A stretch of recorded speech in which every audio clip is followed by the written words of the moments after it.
The Minneapolis Sound. How Prince Changed Music in the 1980s. A city before the sound. There is a city in the middle of the country that most people, in the late 1970s, would not have thought to associate with the future of popular music. Minneapolis sits in the upper Midwest, on the west bank of the Mississippi River, at the point where the river bends south after its long descent from the north woods of Minnesota. The winters there are genuinely cold in a way that people who have not experienced them sometimes underestimate. Cold enough that the city built a network of enclosed skyways connecting its downtown buildings, so that people could move through the center of the city without stepping outside from November through March. Cold enough that the music scene that developed there in the 1970s had a specific quality, indoor, intense, practiced to a degree of precision that long winters and limited alternatives tend to produce. By day, Minneapolis in the 1970s was a city navigating the transition from its industrial past to something less certain and more various. The flour mills that had once made it one of the most important industrial cities in the Midwest had declined. The manufacturing base had contracted, but corporate headquarters had come to fill some of the space that industry had left, and the University of Minnesota drew students, and with them the specific cultural energy that universities generate. The art scene was real and active. The Guthrie Theatre had been founded in 1963, and the visual and performing arts had a foothold in the city that was solid enough to have its own gravity. By night, the city had something else. A club scene that was, by the standards of a predominantly white Midwestern city, unusually integrated. The racial geography of Minneapolis was different from that of Chicago or Detroit or Cleveland. The black population was smaller in both absolute and proportional terms, and the structures of de facto residential segregation were somewhat less entrenched. This relative openness had musical consequences. Clubs that mixed rock, funk, and R&B attracted mixed-race audiences with a frequency that would have been unusual in many other American cities. Bands that crossed the same lines played to these audiences and developed in the specific pressure of that crossing. This is the world into which Prince Rogers Nelson was born in 1958, the world he grew up in, and the world he drew from when he began to make music. It is not possible to understand what he made without understanding where he made it, without understanding that the Minneapolis Sound was not an accident or a coincidence, but a specific response to a specific place, a specific moment, and a specific network of musicians who were all, in their different ways, trying to make something new out of the materials that the city had given them. The city did not know yet what it contained. The music had not yet been made. But the conditions for it, the studios, the clubs, the musicians, the cultural openness, the long winters that pushed people indoors and toward their instruments, were already in place. Press the button. Adjust the dial. The static shifts. Something is about to begin. Minneapolis in the 1970s, a northern laboratory. To understand why the Minneapolis Sound happened where it happened, it is worth spending time with the city as it actually was in the 1970s, not as a backdrop to a story about someone else, but as an active participant in the story, a place whose specific characteristics shaped the music that would eventually emerge from it in ways that are not incidental but essential. Minneapolis in the 1970s was a Midwestern city of approximately 370,000 people, declining somewhat from its post-war peak, in the middle of an economic and demographic transition that was common to American industrial cities of the period. The flour milling that had once given the city its economic foundation, Minneapolis had been the flour milling capital of the world at the turn of the century, producing more flour than any other city on Earth, had contracted significantly. The riverfront, where the mills had operated, was transitioning from active industrial use to something between abandonment and redevelopment. The manufacturing and warehousing that had employed much of the working class was following the pattern visible across the Midwest, contracting, automating, or relocating. But Minneapolis was not only contracting. Corporate headquarters, companies like General Mills, Honeywell, 3M, and Dayton-Hudson, gave the city an economic base that purely industrial cities often lacked when their industries declined.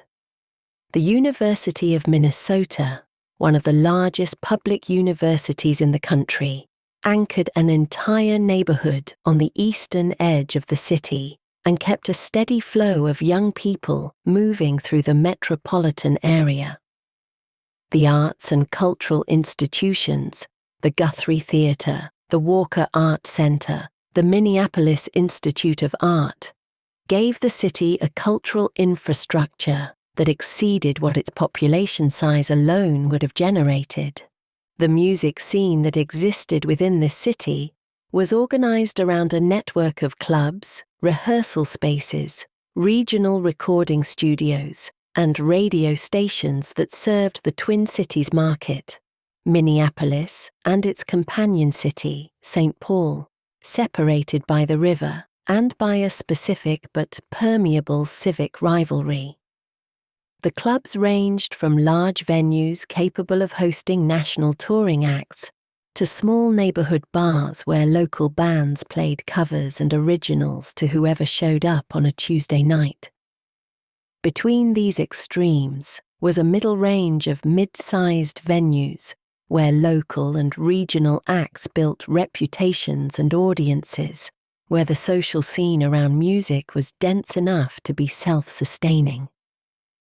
The racial geography of this scene was, by the standards of American cities in the 1970s, relatively open.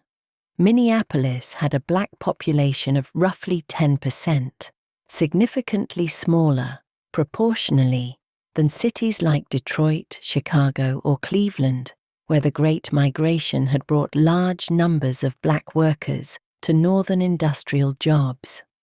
The history of Black Minneapolis was its own story, centered in the near-north neighborhood, with its own churches, businesses, social institutions, and cultural life. But the smaller scale of the black community in relation to the city as a whole, combined with the relative absence of the kind of entrenched residential and institutional segregation that characterized many larger cities, created conditions where musical integration was somewhat more possible than in most places. The integrated club circuit that developed in Minneapolis in the 1970s was not an ideological project. It was not the result of anyone deciding that clubs should be racially integrated and then acting on that decision. It was the organic result of a music scene that was small enough that the various subcultural streams that would have stayed separate in a larger city were constantly rubbing against each other. A band that wanted to build an audience played wherever it could get booked. A club that wanted to fill its calendar booked whoever could draw. The music that resulted from these practical necessities was hybrid in ways that were commercially motivated before they were aesthetically celebrated. The funk and R&B that were central to Black American popular music in the 1970s, the music of James Brown, Sly Stone, Earth, Wind and Fire, Parliament Funkadelic, circulated through Minneapolis's black community and its integrated clubs alongside the rock music that dominated the broader cultural mainstream. Young musicians in the city heard both simultaneously and with equal intimacy the separation of black music and rock that organized the national music industry's commercial categories, its radio formats, and its marketing strategies was, in Minneapolis, somewhat less binding than it was almost anywhere else. This is not to romanticize Minneapolis as a racially harmonious city. It was not, and the black community of Minneapolis faced the specific forms of discrimination, economic disadvantage, and social exclusion that black communities face throughout the United States. But the specific configuration of the city's music scene, its scale, its integration, its economic conditions, its relative distance from the rigid enforcement of genre and format categories that governed the national industry, created conditions for a specific kind of musical development. The recording infrastructure available to Minneapolis musicians in the 1970s was modest but functional. The city had regional studios, Sound 80, which would later be famous for recording Bob Dylan's Blood on the Tracks in 1974, was among the best, and a network of smaller rooms where bands could afford to record. The absence of a dominant major label presence in the city meant that musicians who wanted to record had to find regional and independent means to do so, which required the kind of resourcefulness and self-sufficiency that would come to characterize the most successful artists to emerge from the scene. Radio in the Twin Cities served the music scene in ways that were significant. KFAI, the community radio station that had been founded in 1978, programmed a wide range of music with an eclecticism that reflected the city's integrated musical culture. Commercial stations served the standard format categories, rock, R&B, pop, but the community and college radio ecosystem gave local music a platform that it might not have found in a market more thoroughly dominated by commercial formats. Into this specific environment, the declining industrial city, with its corporate anchors and its university, its integrated club circuit, its modest but functional recording infrastructure, its community radio, and its specific racial geography. A young man named Prince Rogers Nelson was developing his craft. He had been playing music since childhood, had been building his abilities with a discipline and a specificity that even the musicians around him found remarkable. He was becoming, in the specific crucible of Minneapolis in the 1970s, something that the music world had not yet encountered. Sound 80 Studios deserves particular attention as a Minneapolis institution that shaped the conditions from which the Minneapolis Sound emerged. Located in a converted church basement on East 28th Street, it was one of the best-equipped recording facilities between the coasts, serving regional clients ranging from advertising jingle productions to album sessions for artists who could not afford or did not need to travel to New York or Los Angeles. The studio had been built with an attention to acoustic design that was unusual for a facility of its budget and location, and the engineers who worked there developed expertise that attracted musicians who were serious about the craft of recording. Bob Dylan's return to Minneapolis in December 1974 to record Blood on the Tracks at Sound 80 was, for the local music community, a validation of the city's recording infrastructure. The album was not finished there. Dylan re-recorded significant portions in New York before release. But the fact that a major American artist of international standing had chosen to work in Minneapolis and that the recordings made they were of sufficient quality to be seriously considered for release, demonstrated that the city's studios could compete with the major market's facilities. The Minneapolis musicians who were developing in the city's club scene through the mid-1970s were aware of what Sound 80 represented, and the awareness shaped their ambitions. The high schools of Minneapolis and St. Paul were, in the 1970s, producing musicians of unusual quality. This was not accidental. The Twin Cities had strong school music programs, band, orchestra, and choir, that gave young musicians access to instruction and instruments and ensemble experience that might not have been available in communities with less educational investment in the arts.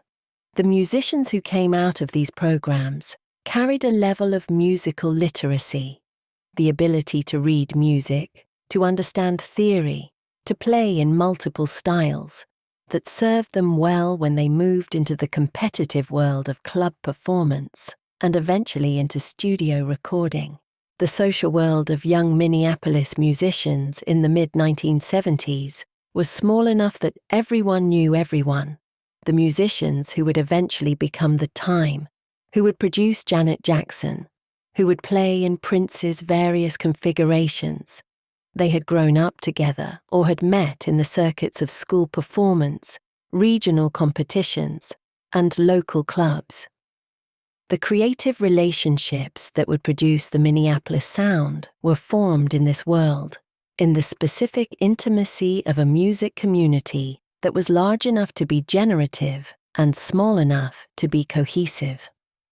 The isolation that Minneapolis's geographic position sometimes suggested was, in the musical world, the condition not of stagnation, but of concentrated development. Prince's early career, the studio as laboratory. Prince Rogers Nelson was born on June 7, 1958, in Minneapolis, Minnesota.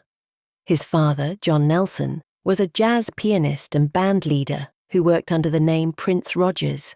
His mother, Mattie Shaw, was a singer. The name Prince Rogers was his father's, repurposed. The son named after the father's professional identity. There was, from the beginning, a degree of inheritance in the name, as if a musical destiny was being transmitted directly. His childhood was unsettled in the way that childhoods shaped by parental conflict and separation tend to be. His parents divorced when he was 10. He moved between households, his father's, his mother's, the home of a friend's family, who took him in during a period of particular instability. What remained constant across these disruptions was music.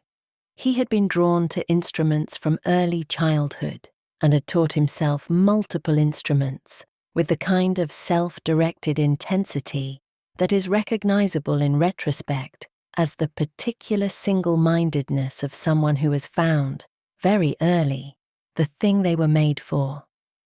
By his early teens, he could play guitar, bass, keyboards, and drums. Not simply play at a level of proficiency that took most musicians many more years to achieve. He practiced with a thoroughness that went beyond what any formal instruction or external requirement demanded. He was learning because learning was what he needed to do, not because someone was making him. The band he formed with school friends in Minneapolis in the mid-1970s, originally called Grand Central, later Champagne, was a vehicle for this accumulating ability. The group played covers of the funk and R&B that was current in that period: Earth, Wind and Fire, Sly and the Family Stone, James Brown. They played the club circuit that Minneapolis offered to high school bands, building the specific kind of experience that comes from playing in front of audiences who are simultaneously generous and indifferent. Generous in the way that club audiences tend to be toward young bands, indifferent in the way that people who came to drink and dance are indifferent to anything that doesn't make them want to dance. The demo recordings that Prince began making in his late teens, in the basement of a house in Minneapolis, in borrowed studio time, wherever he could find access to recording equipment, showed something unusual. He was not simply capturing performances, he was constructing sonic objects, thinking about the relationship between the instruments, building sounds from the ground up with an attention to texture and timbre that was architectural rather than documentarian. The studio was not a place to record what he did, it was a place to make what he imagined. His manager, Owen Husney, recognized this and positioned him accordingly when he began approaching major labels in 1977. Husney's argument was that Prince was not simply a talented young musician, but a complete creative entity, someone who could write, arrange, produce, and perform his own material, who had a vision for what he wanted to make that was specific enough to be followed into the studio without extensive collaborative input. This was, in the context of the late 1970s major label industry, an unusual proposition. Labels typically operated on the model of the artist as raw material, to be shaped and directed by producers, A&R executives, and marketing departments who understood the commercial landscape better than the artist did. Warner Brothers Records, after competitive bidding among several interested labels, signed Prince in 1977 with an agreement that was unusual in its provisions. He retained creative control over his recordings, the right to write, produce, and arrange his own material without label interference. This was not simply a generous gesture from a label that was enthusiastic about his talent. It was the specific condition that Prince insisted on, the point on which he was not willing to compromise. He understood at 19 years old that the control of the creative process was the thing that made his work possible, and he protected it from the beginning with the same conviction that would define his relationship to his art for the rest of his life. His debut album, For You, was released in 1978. Prince played every instrument on it himself, 27 in total, and produced, arranged, and composed all the material.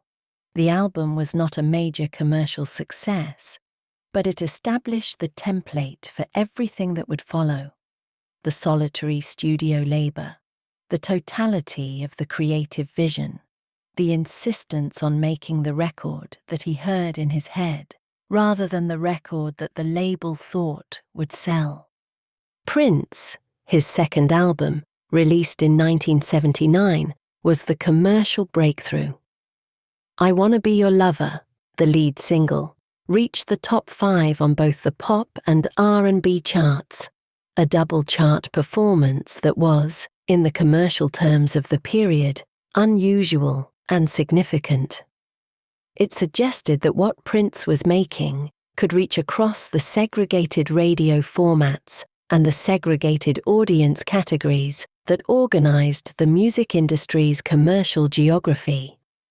It reached black audiences who responded to its funk and R&B foundations, and white audiences who responded to its pop construction and rock energy. The crossover was not a marketing strategy, it was the natural result of music that had actually crossed the lines. Dirty Mind, released in 1980, was a leap. If Prince had shown that he could make commercially successful music within recognizable genre parameters, Dirty Mind showed what happened when he began to build his own parameters. The album was produced with a radical economy. Drum machine rhythms as the primary percussive element, spare synthesizer lines in place of the horn sections, and string arrangements that had been standard components of R&B production. Guitar that was more punk than funk in its energy and attack. The songs were explicit in ways that mainstream R&B had not been explicit, dealing with sexuality directly and without the coding and euphemism that radio formats required. The production was minimal in a way that felt not like poverty, but like precision, like every element that was not essential had been removed, leaving only the structure. Dirty Mind was not a mainstream commercial success in the way that Prince had been. It sold less, but it was received by critics and by the musicians who heard it as something genuinely new, as a record that had no obvious predecessor, that could not be placed within any existing genre category without distortion. The Rolling Stones toured with Prince as their opening act in 1981, recognizing in his music something that spoke to the rock audience, even as it emerged from funk traditions. The rock audience's reception was mixed. Some nights the crowds were hostile. Some nights they were electrified. But the tour established Prince in the consciousness of an audience that R&B artists typically did not reach. Controversy, in 1981, extended the aesthetic of Dirty Mind, with somewhat more elaborate production and a slightly wider commercial reach. The title track was a provocation, a direct engagement with the questions that critics were asking about who and what Prince was, delivered in a tone of amused defiance rather than anxiety. The question of his racial identity, neither fully accepted by black R&B audiences as one of theirs, nor fully accepted by white rock audiences as one of theirs, was turned into a subject rather than a problem. The androgyny of his image, the sexuality of his content, the genre crossing of his sound, all of it was named and claimed. By 1981, Prince was 33 years old and had already made 4 albums, each one more complete in its creative vision than the last. He was also already building the infrastructure for the work that would come next. The network of musicians, collaborators, and creative partners who would expand and diversify the sound he was developing. The Minneapolis Sound, which would be named and recognized as a movement in the years to come, was already taking shape around him in the clubs and studios and rehearsal spaces of the city he had never left. 1999 and Purple Rain. The sound reaches the world. The transition from the cult following of Dirty Mind and Controversy to the mainstream phenomenon that Prince would become by 1984 was accomplished in 2 stages. The double album, 1999, released in October 1982, and Purple Rain, the soundtrack album and film released in June 1984. Together, these 2 works took the Minneapolis Sound from the margins of the American music industry to its absolute center, and the transformation was so complete that it remains one of the most significant commercial and artistic breakthroughs in the history of popular music. 1999 was, by the standards of 1982, an extravagant proposition. A 2-record set containing 11 tracks, most of them extended well beyond the standard 3 to 4 minute pop song format, running to over 70 minutes of music. The album was the first time that Prince worked with the full band configuration that would later become The Revolution.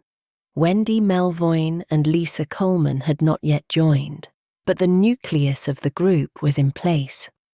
The production was more elaborate than Dirty Mind or Controversy, without abandoning the electronic, drum machine-centered aesthetic that had defined those records. The title track, released as the album's lead single, was a commercial breakthrough that established Prince's national profile in a way that his previous work had not. 1999 opened with a synthesizer fanfare that sounded simultaneously like a celebration and an alarm. The production layers were dense and immediately recognizable, the drum machine pattern locking in a groove that was inescapable in the literal sense of the word, a rhythm that entered the body and did not leave. The song's subject was the end of the world approached as a party, the apocalyptic and the hedonistic fused with a lightness that was, on reflection, more disturbing than straightforwardness would have been. Little Red Corvette, the second single from the album, was the crossover moment that I Wanna Be Your Lover had suggested was possible, but that nothing in between had fully delivered. The song was built around an acoustic guitar figure that was more country than funk, a melody of the kind that radio programmers who specialized in white audiences found accessible, a lyric about desire and recklessness that translated across cultural lines. MTV began playing it in heavy rotation in early 1983, making Prince one of the first black artists to receive significant airplay on the channel, in the same period when Michael Jackson's Billie Jean was forcing the channel's hand about its racial programming policies. The Little Red Corvette video was Prince in a single setting, wearing a trench coat and performing with a directness and a specificity that was unlike the elaborate location shoots of many of his contemporaries. He did not need the location or the production apparatus. He needed only the camera and his own presence, which was sufficient.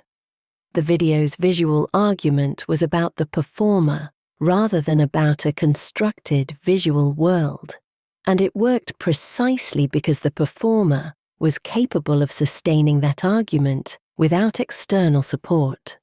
1999 spent 2 years on the charts, an extraordinary feat for a double album by an artist who had not yet achieved mainstream recognition. It produced 4 charting singles, the title track, Little Red Corvette, Delirious, and Let's Pretend We're Married. The record established Prince's commercial viability with a breadth that his earlier work had only gestured toward, crossing pop, R&B, and rock formats in ways that the album's structural ambitions had demanded, but that the commercial results now confirmed. The follow-up to 1999 could have been many things. It could have been a consolidation, another album of similar quality and scope, aimed at extending the audience that 1999 had built. Instead, it was Purple Rain, simultaneously more personal and more theatrical, simultaneously more rock-oriented and more emotionally direct, simultaneously a collection of pop songs and a soundtrack to a film that Prince had conceived and starred in. The film Purple Rain was produced for a budget of $7 million, directed by Albert Magnoli, and released in July 1984. It was, by the standards of the films that major studios were releasing that summer, a small film. The budget was modest, the stars unknown outside of Prince's existing audience. The subject matter, a struggling musician in Minneapolis with a turbulent relationship with his parents and his bandmates, not obviously commercial. But the film was released during a period when the music video had demonstrated that visual and musical presentation could be fused into something with commercial power, and Prince and those around him understood this intuitively. The film received mixed reviews, but was an enormous box office success, earning nearly $70 million against its $7 million budget, one of the most extraordinary returns in the history of music films. It introduced Prince to a mass audience that had not encountered him through his albums, providing a visual context for the music and a narrative frame that made the emotional content of the songs more accessible. the soundtrack album was the musical event of the year. 7 of its 9 tracks became charting singles. When Doves Cry, the lead single, reached #1 on the pop charts and remained there for 5 weeks, the longest run at #1 of any single from the album. The production of When Doves Cry was, by any measure, audacious. The song was built on a guitar figure and drum machine pattern with no bass guitar, a decision that was completely deliberate and that created a specific tension in the low end, a sense of something expected that was not there. The absence was the point. The hole where the bass should have been was part of what made the song impossible to stop listening to. Let's Go Crazy, the album's opener, was everything that When Doves Cry was not: enormous, electric, driven by a guitar sound that was unmistakably rock in its energy, while remaining inextricably connected to funk in its rhythmic feel. The song opened with a sermon, delivered by Prince in the persona of a preacher, addressing a congregation. Dearly beloved, we are gathered here today to get through this thing called life. The irony was real, and the conviction was real simultaneously, which was characteristic of the way Prince operated throughout his career, the joke and the meaning coexisting without one cancelling the other. Purple Rain, the closing title track, was a ballad in the tradition of arena rock power ballads, built around a guitar solo that condensed every influence Prince had absorbed, blues, rock, R&B, gospel, into 3 minutes of instrumental expression that was among the most moving things recorded in the decade. The solo was not technically complicated in the way that the guitar heroes of the 1970s had defined technical complication. It was emotionally complicated, which is harder. Every note was chosen for what it meant rather than for what it demonstrated, and the result was music that reached the people who heard it at a depth that pop music rarely achieved. By the end of 1984, Purple Rain had sold more than 13 million copies in the United States alone. Prince had won the Academy Award for Best Original Score, the first popular musician to do so. He had demonstrated that a black artist could be the biggest star in American popular music across every demographic simultaneously, that the crossover that the music industry had been pursuing as a commercial goal was possible when the music itself was genuinely generative of crossing. The Minneapolis Sound was now, for the first time, something that the world was paying attention to. It was no longer a regional curiosity or an underground reputation. It was the most commercially and critically significant music being made anywhere. What happened in the years immediately following Purple Rain was, in some ways, more interesting than the phenomenon itself. Having achieved the kind of commercial success that most artists spend careers striving toward, Prince did not attempt to reproduce it. Instead, he did something that the music industry found genuinely disorienting. He pivoted. Around the World in a Day, released in April 1985, while the Purple Rain tour was still selling out arenas, was the most unexpected follow-up album in recent popular music memory. Where Purple Rain had been rock-oriented and dramatic, Around the World in a Day was psychedelic and whimsical, drawing explicitly from the 1960s Paisley pop tradition that the album's title referenced, and that Paisley Park would enshrine as a permanent aesthetic touchstone. The opening title track was built around hand drums, sitar-like synthesizer textures, and a melody that seemed to float rather than drive. Raspberry Beret, the lead single, was a pop song of genuine lightness, not the dramatic grandeur of Let's Go Crazy, but the delicate pleasure of a summer afternoon. The industry's reaction was confused. Analysts expected a consolidation of the Purple Rain commercial formula.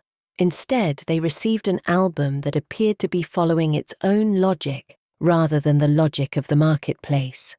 This was, of course, precisely the point. Prince had always insisted that his creative decisions were made independently of commercial calculation, and Around the World in a Day was a demonstration of that insistence at the moment when commercial calculation would have been most understandable. He had the audience. He chose not to simply give that audience more of what it had already received. Parade, released in 1986, was the soundtrack to Under the Cherry Moon, the second film that Prince directed and starred in. The film was shot in black and white, set in the south of France, and received deeply mixed reviews. It was strange and self-indulgent in ways that were not always redeemed by the visual beauty of the cinematography. The album was another matter. Kiss, the lead single, was a 3-minute distillation of the Minneapolis Sound's most essential characteristics. A drum machine pattern of extreme precision, a spare guitar figure, a vocal performance that moved between spoken and sung registers with an ease that made the technical challenge invisible. The arrangement was stripped to almost nothing. There were moments in the song when only Prince's voice and the drum machine were present, and the space that the arrangement created was itself the aesthetic statement. Sign of the Times, released as a double album in 1987, was the culmination of this mid-decade creative expansion. Prince had recorded an enormous amount of music in the years since Purple Rain. The vault at Paisley Park was receiving music at a rate that exceeded any reasonable releasing schedule, and Sign of the Times was drawn from this abundance, assembled from recordings made across several years with different bands, different instrumentation, different moods. The result was the most comprehensive statement of the Minneapolis Sound's range. The spare funk of the title track, with its catalogue of contemporary disasters delivered over a minimal groove, the gospel-inflected beauty of The Cross, the extended disco groove of It's Gonna Be a Beautiful Night, recorded live in concert in Paris, the tender domesticity of Adore, the rock guitar of You Got the Look, paired with Sheena Easton's voice. The title track of Sign of the Times was among the most significant songs Prince had yet written. Its subject was the specific texture of contemporary American life as experienced from the perspective of the urban poor and the socially marginalized. Gang violence, drug addiction, AIDS, Hurricane Gloria, economic collapse. The lyrical content was delivered over a drum machine groove of such precise minimalism that it sounded almost like silence with rhythm, and the juxtaposition of the lyrics' weight with the production's austerity created a tension that was itself the aesthetic experience. This was not the playful Prince of Raspberry Beret or the theatrical Prince of Purple Rain. This was a voice speaking plainly about a world in crisis, using the tools of popular music to deliver content that popular music had not often attempted. Sign of the Times was received as a masterpiece, and the critical consensus of the 40 years since its release has confirmed that assessment. It stands as the fullest expression of what the Minneapolis Sound was capable of at its highest level of ambition. Music that was simultaneously beautiful and disturbing, accessible and challenging, rooted in Black American musical tradition, and reaching toward a universality that transcended genre and demographic. Paisley Park, a self-contained creative world. The success of Purple Rain gave Prince something that very few artists ever acquire: the commercial leverage to build a creative infrastructure entirely on his own terms. Most artists, even successful ones, remain dependent on the structures of the music industry, the labels that release their records, the studios they rent by the hour, the management and promotional apparatus that connects their work to audiences. Prince, in the aftermath of Purple Rain, was in a position to make different arrangements. Construction on Paisley Park Studios began in January 1986 in the suburb of Chanhassen, approximately 20 miles southwest of Minneapolis.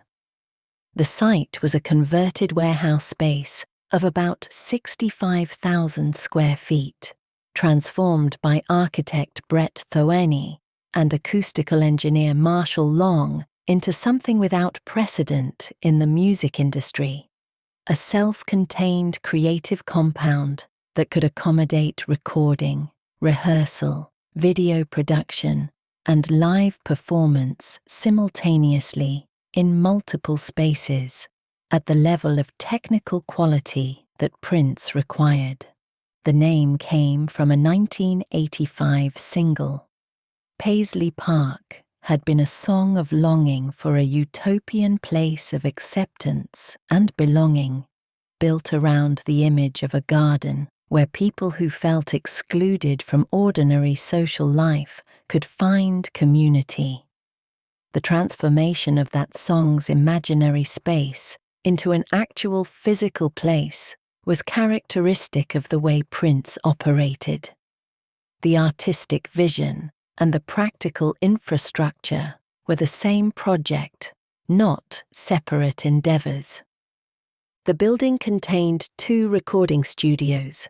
Studio A was the primary production space, large enough to accommodate a full live band performing simultaneously, with the ceiling height and acoustic properties to capture the kind of natural room sound that drum machines and synthesizers did not require, but that live recording benefited enormously from. Studio B was smaller and more intimate, a writing and overdub space equipped for the late-night solo sessions that were Prince's most characteristic working mode. Both studios were equipped with the best available recording technology of the period, maintained to standards that exceeded what most commercial studios could afford. The soundstage was the building's most ambitious element. It was large enough, roughly the size of a movie set, to support concert-level production, full lighting rigs, video projection, PA systems capable of genuine performance volume. This meant that Prince could rehearse at the actual scale of the concerts he would perform, rather than the stripped-down rehearsal approximation that most touring bands were limited to. It also meant that he could film music videos, television appearances, and portions of the concert films that he would make in the years following Paisley Park's completion, without having to rent external facilities. The practical consequence of this arrangement was a transformation in the pace and the character of Prince's creative output. Before Paisley Park, recording required scheduling, travel, and the negotiation of studio availability and cost that imposed an external rhythm on the creative process. At Paisley Park, the studio was present at all times. When Prince had an idea, and the accounts of those who worked with him are consistent in describing a creative mind that generated ideas continuously, at all hours, regardless of whether a formal session was scheduled, the studio was available to receive it. The stories that circulated through the music industry about Paisley Park's working culture were the stuff of legend and, in many cases, were literally true. Prince worked at night, deep into the night, often through to morning. He might begin a session at midnight and still be at the console at 8 in the morning. He recorded with an efficiency that reflected decades of solo studio practice. He knew where every sound came from, knew how to build a track from nothing to completion in a few hours, knew how to make decisions about arrangement and production without the consultative process that most artists needed. Songs that would have taken another artist a week to record, he finished in an afternoon. The musicians who were invited to Paisley Park to record or collaborate described it as an experience without parallel. You received sometimes a call with short notice, sometimes very short notice, sometimes in the middle of the night, asking you to come to the studio. You arrived to find the place humming with activity. Other musicians in other rooms, staff moving through the corridors, the sense of a place that was always, in some sense, in session. The creative atmosphere was charged in a way that people who experienced it struggled to describe accurately: electric, focused, simultaneously intimate and professional. Prince's relationship to the equipment at Paisley Park was that of someone who understood the tools as extensions of the creative imagination rather than as external instruments. He learned every piece of gear in the studios in depth, understood its capabilities and its limitations, and worked those capabilities and limitations into his creative vocabulary rather than around them. A drum machine that could only do certain things was not a limitation to work around, but a set of aesthetic possibilities to work within and through. A synthesizer's particular sonic character was not a generic tool, but a specific voice with specific qualities that contributed to the overall character of the music. Paisley Park also served social functions that were distinct from its role as a recording facility. In its early years, Prince used it as a base for the extended creative community that he had assembled around himself, the musicians of the Revolution and their successors, the songwriters and producers who worked in his orbit, the visual artists and filmmakers who collaborated on the videos and films. The building became a gathering place, not simply a workplace, and the culture that developed within it reflected Prince's particular vision of what a creative community should look like. The studio's archives were among its most significant and least publicly known features. Prince recorded continuously, and he did not release most of what he recorded. The vault at Paisley Park, the collection of unreleased recordings, demos, alternate versions, and completed tracks that he had decided, for whatever reason, not to release, grew across the decades into one of the most extraordinary archives in the history of popular music. The estimates of its contents varied, but the consistent figure was hundreds of recordings, possibly more than 1,000 songs, that had been completed to Prince's standards and then placed in storage rather than released. The decision not to release was itself a form of artistic control.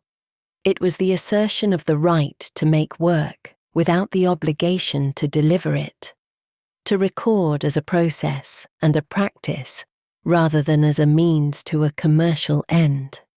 It was also, more practically, a demonstration of extraordinary creative abundance. The vault was full because Prince made more than enough to release, not because he made too little. The music that reached the public was a selection from a much larger body of work, and the existence of the larger body shaped the relationship between the released work and the artist in ways that were unusual and somewhat mysterious. Paisley Park, in its physical form, embodied the Minneapolis Sound's central values: creative control, self-sufficiency, the refusal to submit the creative process to external commercial authority. It was a statement as much as a facility, the statement that the music being made there would be made on its own terms, in its own time, at its own standards, and that no external pressure would be permitted to alter those terms, that time, or those standards. The Minneapolis Circle, the Time, Sheila E., and the wider world. Prince was the center of the Minneapolis Sound, but he was not its entirety. Around him, across the late 1970s and through the 1980s, a constellation of artists and producers developed who shared the aesthetic's fundamental characteristics while extending and diversifying it in directions that Prince himself had not fully explored. This network of collaborators and satellite projects was what transformed the Minneapolis Sound from a single artist's signature into a genuine movement, a way of making music that could be recognized and imitated and built upon by people who were not Prince. The Time occupied a specific and deliberately constructed place in this constellation. The group was fronted by Morris Day, a drummer and vocalist who had been part of Prince's Minneapolis Circle since the late 1970s, and their debut album, released in 1981, was produced by Prince under the pseudonym Jamie Starr, a fiction that was largely transparent to the music press, but that served Prince's stated preference for keeping his role in the project unofficial. The Time sound was a particular inflection of the Minneapolis aesthetic, where Prince's music could be introspective, even confessional. The Times was extroverted and theatrical, built around Morris Day's persona of comic self-regard and the group's party-ready musical energy. Terry Lewis's bass playing was central to the Time sound in ways that distinguished it from Prince's more solitary productions.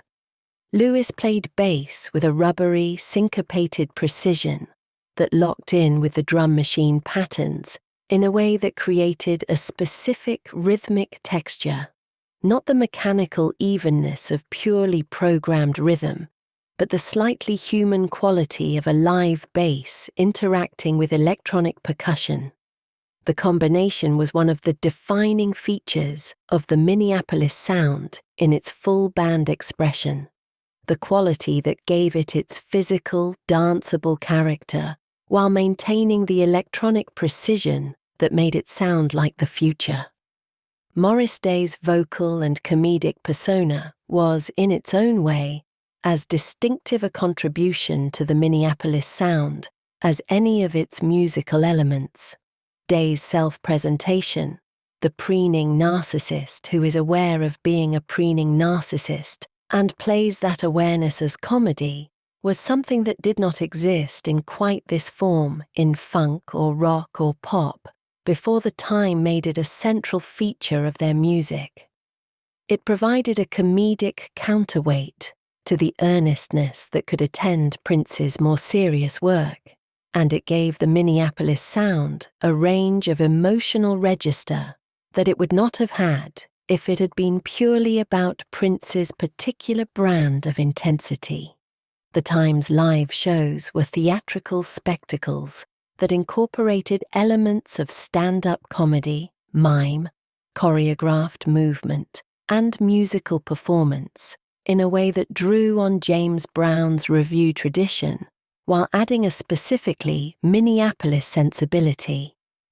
Day's relationship with his valet, Jerome Benton, who appeared on stage as a comic foil, holding a mirror for Day to admire himself, carrying wardrobe accessories, providing comic counterpoint, was a running gag that became one of the most recognizable elements of their live performance.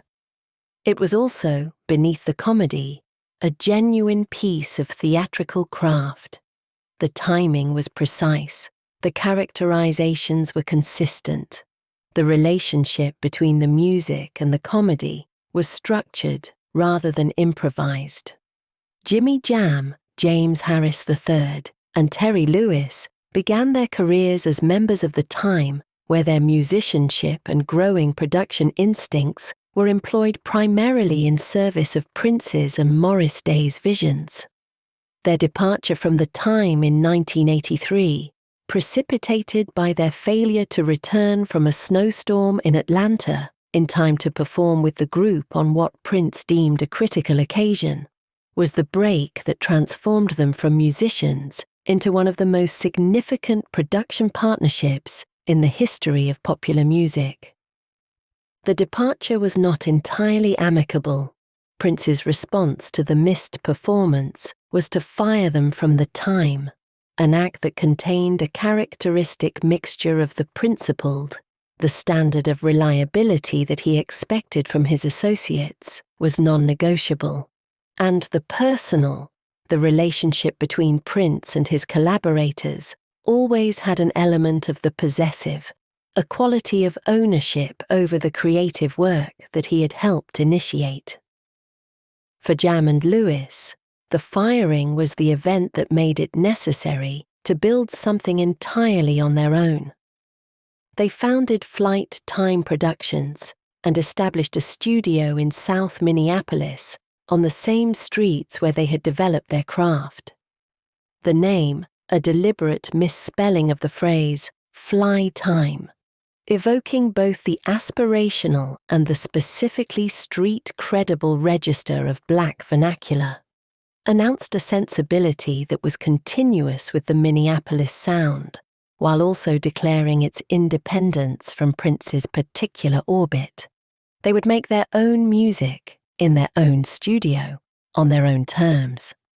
The productions that Jam and Lewis made through the mid-1980s for SOS Band, for Cheryl, for Alexander O'Neal, were recognizably in the Minneapolis tradition. Hard-driving drum machine patterns, synth bass, tight arrangements that left space for the vocal, and then filled it with precisely placed instrumental responses. They were refining the aesthetic, developing it in directions that Prince's solo work did not emphasize, exploring the possibilities of the sound in the specific context of contemporary R&B. The collaboration with Janet Jackson that began in 1986 was the event that took the Jam and Lewis production style from a recognized regional signature to a global commercial force. Jackson was, at that point, 20 years old and had spent her entire life in public as the youngest member of the most famous family in popular music. She had made 2 albums, Janet Jackson and Dream Street, that had been produced by others and that had not found a distinctive voice or audience. What she needed, and what she found in the Flight Time studio in Minneapolis, was a production environment that would help her construct an identity separate from her family's shadow. Control, released in 1986, was that construction. The album was organized around a single concept, Jackson's assertion of independence, from her family, from her industry handlers, from the romantic relationships that had previously defined her public identity, and every production decision served that concept. The drum patterns were hard and declarative, not suggesting dance so much as demanding it. The arrangements were tight in a way that communicated discipline and intention rather than spontaneity. Jackson's vocal delivery, which Jam and Lewis shaped over long sessions in the Minneapolis studio, was confident and direct in a way that none of her previous recordings had managed. The Minneapolis Sound's influence on Control was audible in every track, but not nostalgically derivative. Jam and Lewis had taken the aesthetic's fundamental elements, the drum machine precision, the synthesizer-centered arrangements, the specific way of treating space in a recording, the balance between electronic control and human expressiveness, and applied them to Jackson's particular artistic needs. The result was music that was recognizably of the same family as Prince's work, while being entirely its own thing. Control sold more than 10 million copies worldwide. Its follow-up, Rhythm Nation 1814, released in 1989, sold even more. The Janet Jackson records that Jam and Lewis produced in the late 1980s were among the most successful albums of the decade, reaching audiences across every demographic category that the music industry tracked, and establishing the flight time production style as one of the defining sounds of the period. Sheila Escovedo, brought a third dimension to the Minneapolis Sound that neither Prince nor Jam and Lewis had fully explored, the dimension of virtuosic live percussion and its relationship to the electronic rhythms that dominated the Minneapolis aesthetic. She was the daughter of Pete Escovedo, a Latin jazz percussionist, and had grown up playing congas, timbales, and drum kit in the context of Afro-Cuban and Latin jazz performance traditions. When she encountered Prince in the early 1980s, the collision of her percussive background with his electronic production aesthetic produced something that neither would have arrived at independently. The Glamorous Life, her 1984 debut single produced by Prince, was a complete statement of this collision. The drum machine patterns that were central to the Minneapolis Sound were layered with live percussion that added a physical, organic dimension to the electronic precision, and Sheila E.'s vocal performance combined R&B expressiveness with the kind of confident showmanship that her years as a live performer had built. The track was both a Minneapolis Sound record and an expansion of it, evidence that the aesthetic had more range than any single practitioner's work could fully demonstrate. Together, these artists, Prince, The Time, Jimmy Jam and Terry Lewis, Sheila E., and the broader circle of Minneapolis musicians who contributed to their recordings and performances, created something that was more than the sum of its parts. The Minneapolis Sound was not one artist's signature or one studio's production style. It was a shared aesthetic, a way of thinking about the relationship between electronic and live instruments, between funk traditions and rock energy, between controlled precision and emotional expressiveness that could be recognized across the work of many different artists operating in many different contexts. The network structure of the Minneapolis scene was itself part of what gave the sound its resilience and its influence. Because the aesthetic was distributed across multiple artists and producers rather than concentrated in a single individual, it could survive the inevitable dispersals and departures that any creative community experiences. When Prince and The Time had their falling out, both parties continued making music that carried the Minneapolis Sound's DNA. When Jam and Lewis left the Prince orbit and built their own enterprise, they took the aesthetic with them and applied it to new contexts. The sound was robust because it had been built by multiple people across multiple projects, not simply manufactured by one genius and distributed. The architecture of the Minneapolis Sound, how it was built. The Minneapolis Sound, to someone who has heard it without knowing its name, is immediately recognizable as a specific thing. It is music with a particular character, a particular texture, a particular way of combining electronic precision with physical urgency. Understanding what it is technically, what specific choices in instrumentation, production, arrangement, and performance produced it, is one way of understanding why it sounded unlike anything that had come before it. The most fundamental element of the Minneapolis Sound was the relationship between programmed drums and live bass. The drum machine, particularly the Linn LM1, which was Prince's primary percussive instrument from Dirty Mind through Purple Rain and beyond, provided the rhythmic foundation of the music with a precision and a consistency that live drumming could not duplicate. The LM1 used actual recordings of acoustic drum hits, the sounds of real snares, kick drums, hi-hats and cymbals, rather than the purely synthetic tones of earlier drum machines, which gave it a warmth and a physical quality that electronic percussion had not previously achieved. But the way these sounds were programmed, the patterns, the accents, the variations within the pattern, was fundamentally different from what a live drummer would play. A live drummer playing a funk groove would introduce subtle variations in timing and intensity that were, even in the tightest playing, slightly imprecise. These imprecisions were not flaws. They were the source of the music's human quality, its breathability, the quality that made you feel the player behind the pattern. The LM1 was perfectly precise in a way that no human drummer could be, and this precision created a different relationship between the rhythm and the listener.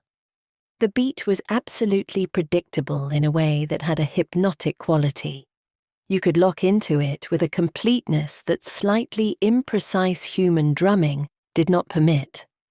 Against this perfectly precise rhythmic foundation, Prince and his associates placed bass lines that were played by humans, either by Prince himself, playing bass with the exact same studio precision he brought to all his instruments, or by Terry Lewis and the other bass players who worked in the Minneapolis orbit. The bass was warm and rubbery in its tone, syncopated in its rhythmic placement, moving against the machine's precision in a way that created productive tension rather than simple contrast. The human bass against the machine drums was not a compromise between two approaches, but a synthesis that produced something neither alone could generate. The keyboard and synthesizer work in the Minneapolis Sound was built around an aesthetic of implication. Where conventional R&B arrangements placed horn sections in the spaces between the vocal and the rhythm section, filling out the harmonic landscape, providing call and response structures, adding rhythmic punctuation. The Minneapolis approach replaced or reduced the horn section and substituted synthesizer lines and keyboard stabs that implied the function of horns without reproducing their sound. A short, sharp synthesizer stab in the rhythmic position where a brass hit would have gone created the rhythmic and harmonic function of the brass hit while sounding entirely different from it. This substitution was not simply an economic decision, though it was also that synthesizers were significantly cheaper than hiring a horn section. It was an aesthetic choice that gave the music its specific character. The synthesizer could produce attacks and decays that were more precise than any horn player could manage. It could produce harmonically complex chord voicings with less physical effort. It could be programmed to repeat exactly, creating the kind of mechanical consistency that the drum machine was providing in the rhythm section. The result was a production aesthetic that was more machine-like in its precision, while remaining deeply grounded in the funk and R&B traditions from which it had emerged. The guitar in the Minneapolis Sound occupied an unusual position, neither as prominent as it was in rock music, nor as absent as it was in the most electronic R&B of the period. Prince's guitar playing drew from multiple traditions. He had clearly absorbed the funk rhythm guitar of James Brown's bands, the specific way of playing choppy, rhythmically precise figures that locked in with the percussion without doubling it. He had absorbed the rock lead guitar tradition, the blues-based soloing that had been developed through the 1960s and 1970s by guitarists from Hendrix through Eric Clapton to the heavy metal virtuosos of the early 1980s. And he had developed, from these influences and from his own practice, a guitar voice that was his alone. The solos that Prince played on his own recordings were recognizable not by their technical complexity, though they were technically accomplished, but by their emotional character.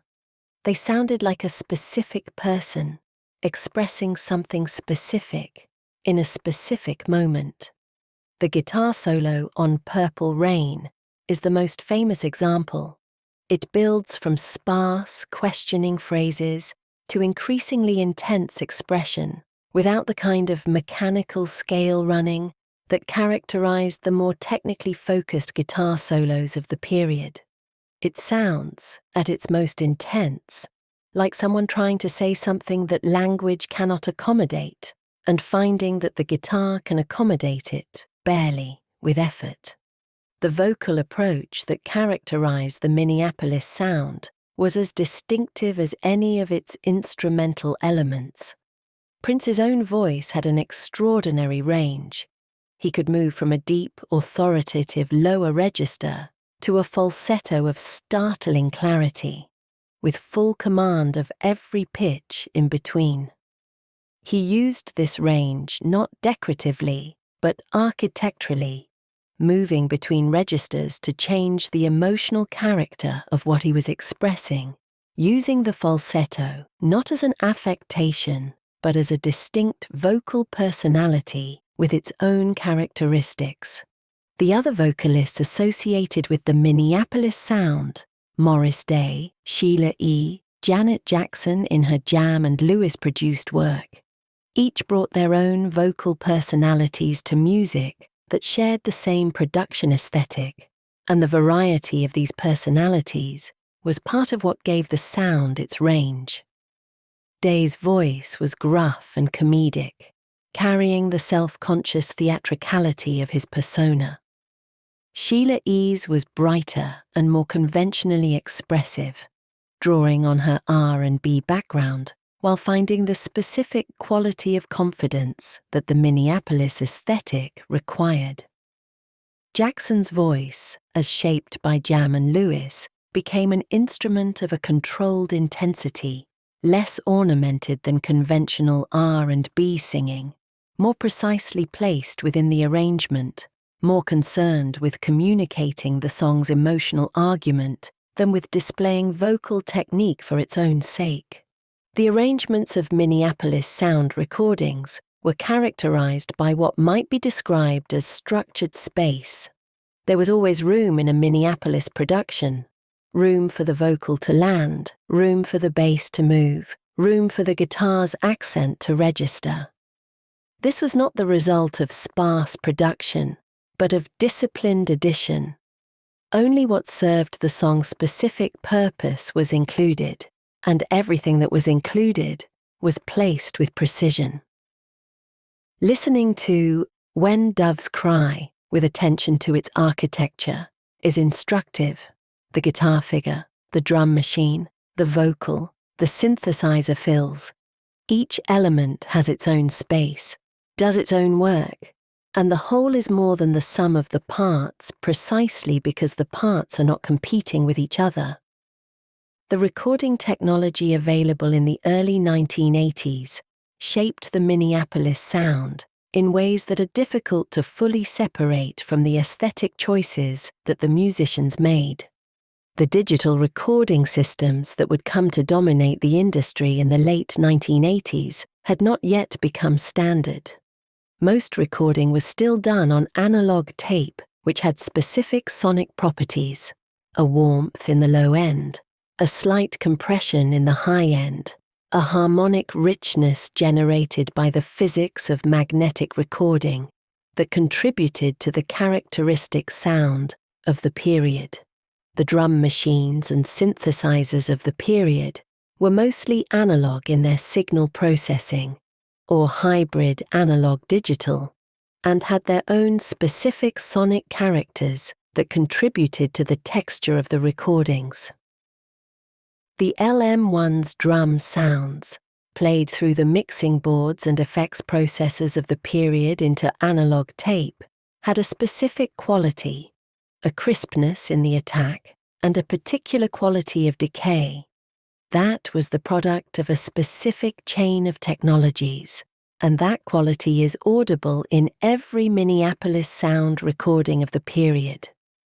Attempts to replicate this sound with more modern equipment, to make something that sounds like a 1982 Prince record, consistently struggle with the specific character of the original technology, which turns out to have been not simply a neutral medium, but an active contributor to the aesthetic. The way the Minneapolis Sound used space, both sonic and rhythmic, was itself a compositional element. The spaces between the drum hits, the moments of relative quiet before a chorus hit, the way a bass line moved in the gap left by the absence of horns. These were not accidents or omissions, but deliberate structural choices. The music breathed in specific ways, expanded and contracted with a control that was the product of production decisions rather than simply musical ones. This architectural approach to production, treating the recording not as a document of a performance, but as a construction to be designed, was one of the Minneapolis Sound's most significant contributions to the broader history of recorded music. The Linn LM1, the drum machine that Prince used on his most important recordings from 1980 onward, deserves more than a passing mention. It was designed by Roger Linn and released in 1980 at a price of nearly $5,000. Extraordinary for a piece of consumer electronics at the time, but justifiable to professional musicians because of what it offered. Unlike previous drum machines, which generated drum sounds entirely from electronic oscillators and produced tones that bore only a passing resemblance to actual percussion, the LM1 used digitally sampled recordings of real drum hits, a real snare drum, a real kick drum, real hi-hats and cymbals, captured and stored in the machine's memory. The result was a machine whose sounds were, at least when well recorded and well mixed, convincingly close to the acoustic drums they were replacing. But the LM1 did not simply replicate a live drummer. Its sounds had specific characteristics that were products of the digital sampling process. A particular attack, a particular decay, a specific quality in the high frequencies that was different from what a microphone in a room with a live drum kit would capture. These characteristics became, in Prince's hands, not limitations to work around, but essential elements of the aesthetic.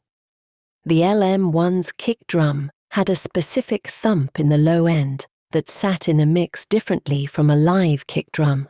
Its snare had a crack that was cleaner and more immediate than any snare hit recorded with conventional microphone placement.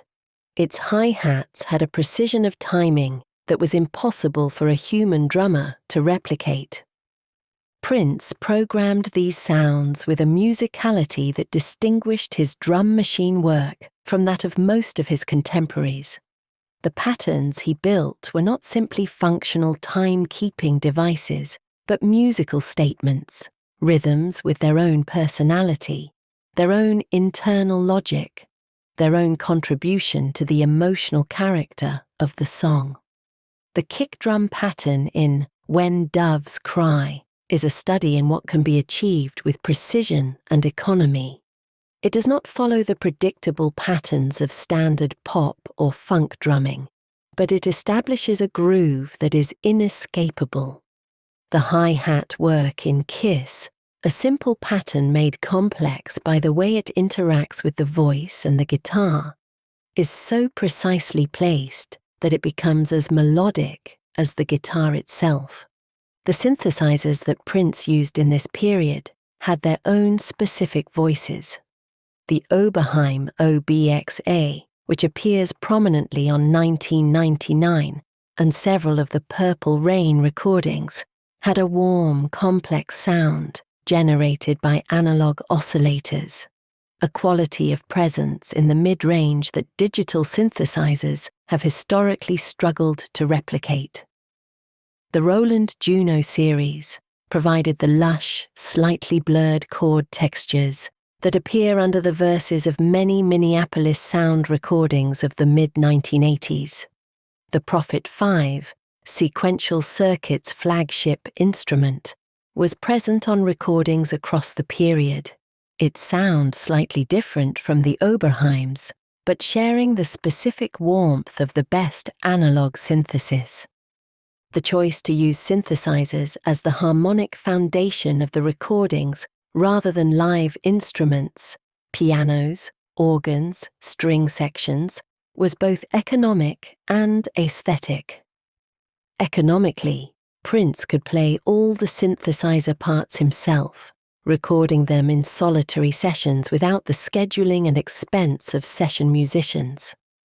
Aesthetically, the synthesizer's ability to sustain notes indefinitely, to produce attack and decay profiles impossible with acoustic instruments, to generate sounds that were entirely manufactured rather than captured. These qualities aligned with the musical vision he was pursuing. He was not making records that were trying to sound like a band playing in a room. He was making records that were trying to sound like music that had been constructed directly, without the mediation of a physical performance in physical space. The production philosophy that Prince developed across the early 1980s was as much about subtraction as addition. He learned through extensive studio practice which elements were essential to a given piece of music and which were merely habitual, which were there because music of this genre always included them, and which were there because this particular song needed them. The willingness to remove the habitual, to resist the default, to ask of every element, what does this add that the song cannot provide for itself? This discipline was central to the sound's character and to its influence. Race, gender, and the politics of the Minneapolis Sound. The Minneapolis Sound was not politically neutral. It was music made by black artists in a majority white city, working in a music industry organized around racial categories, reaching audiences across racial lines, and the specific conditions of that situation shaped the music's content, its aesthetic, and its cultural meaning in ways that cannot be separated from its sonic characteristics. Prince occupied a unique and deliberately ambiguous racial position in the American popular music of the early 1980s. He was a black artist who had grown up in a city where the black community was a significant minority, in a music scene that was more integrated than most American music scenes, making music that crossed the genre lines that American radio used to enforce racial separation. His music was rooted in black musical traditions, funk, R&B, gospel, blues, but his guitar playing, his energy, and certain aspects of his image drew from rock traditions that were coded as white. He existed as a commercial entity in a space between the categories. This in-betweenness was, in the context of the early 1980s music industry, both a commercial challenge and a strategic resource. The industry's format categories, black radio, rock radio, pop radio, made it difficult to promote music that did not fit cleanly into one category. Artists who crossed the lines found that radio programmers could not place them. But artists who genuinely crossed the lines also found that they could reach multiple audiences, and the commercial potential of multiple audience reach was enormous. Prince's crossing of racial genre lines was not simply a commercial calculation. It was the authentic expression of a musical vision that had been formed in a specific place where those lines were less rigidly maintained than in most of the country.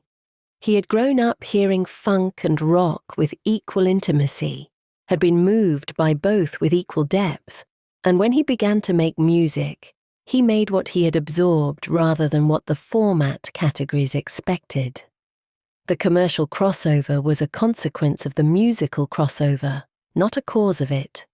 But Prince was also aware of the politics of his position, and the music reflected that awareness.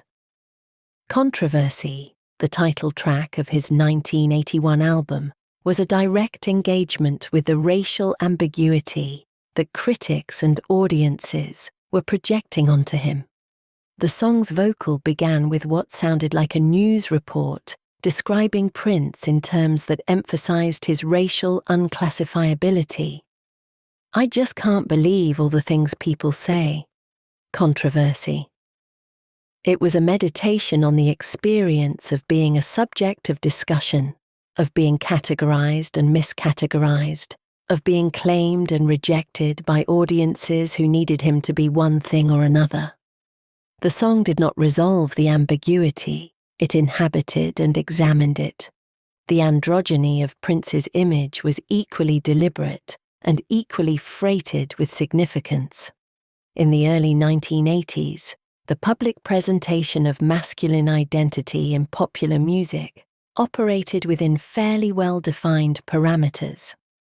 Rock musicians could be aggressive or vulnerable, but within a framework that assumed a particular kind of masculine subject. R&B musicians operated within their own conventions. Prince's presentation, the ruffled shirts and platform heels, the bare skin and the heavy eye makeup, the explicit sexuality that was directed simultaneously at women and at the audience as a whole, without specifying the precise terms of its direction, was a disruption of all of these conventions simultaneously. The gender play in Prince's image was not simply a commercial strategy or a theatrical gesture. It drew from multiple traditions, the costume extravagance of the 1970s rock performers he had grown up watching, the sexual assertiveness of funk tradition, the specific conventions of black church performance, and combined them into something that was its own statement. The statement was about the relationship between sexuality and power, about the way that conventional masculinity constrains expressiveness, about the possibility of a sexuality that was not organized around conventional gender roles. The women in Prince's creative circle occupied roles that were unusual in the popular music of the period. Wendy Melvoin and Lisa Coleman, who joined the revolution in 1983 and became central to its creative identity, were not backup singers or decorative presences, but instrumentalists and composers who contributed to the musical character of the band. Wendy's guitar playing was a central element of the revolution's live sound, and Lisa's keyboard work was among the most harmonically sophisticated in the band's arrangements. Their influence on the music of Purple Rain and its successors was real, and Prince's acknowledgement of it, in the songwriting credits on certain tracks, in the way he discussed their contributions publicly, was an unusual degree of generosity in an industry that routinely erased the contributions of women to male artists' work. Sheila E.'s role was equally unusual. She was not a featured vocalist who sang over tracks that Prince or someone else had constructed. She was a band leader, a virtuoso instrumentalist, a live performer of extraordinary capability, a co-creator who brought her own musical traditions into dialogue with the Minneapolis aesthetic and changed it in the process. Her 1984 debut album, The Glamorous Life, was produced by Prince but featured Sheila E. as the complete artist, writing, performing, directing the visual presentation in ways that were not typical of Prince-produced records by female artists.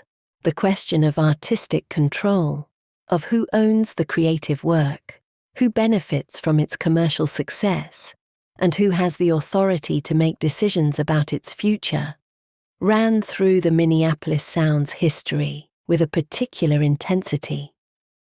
Prince's insistence on creative control was, from the beginning, not simply an artistic preference, but a political position.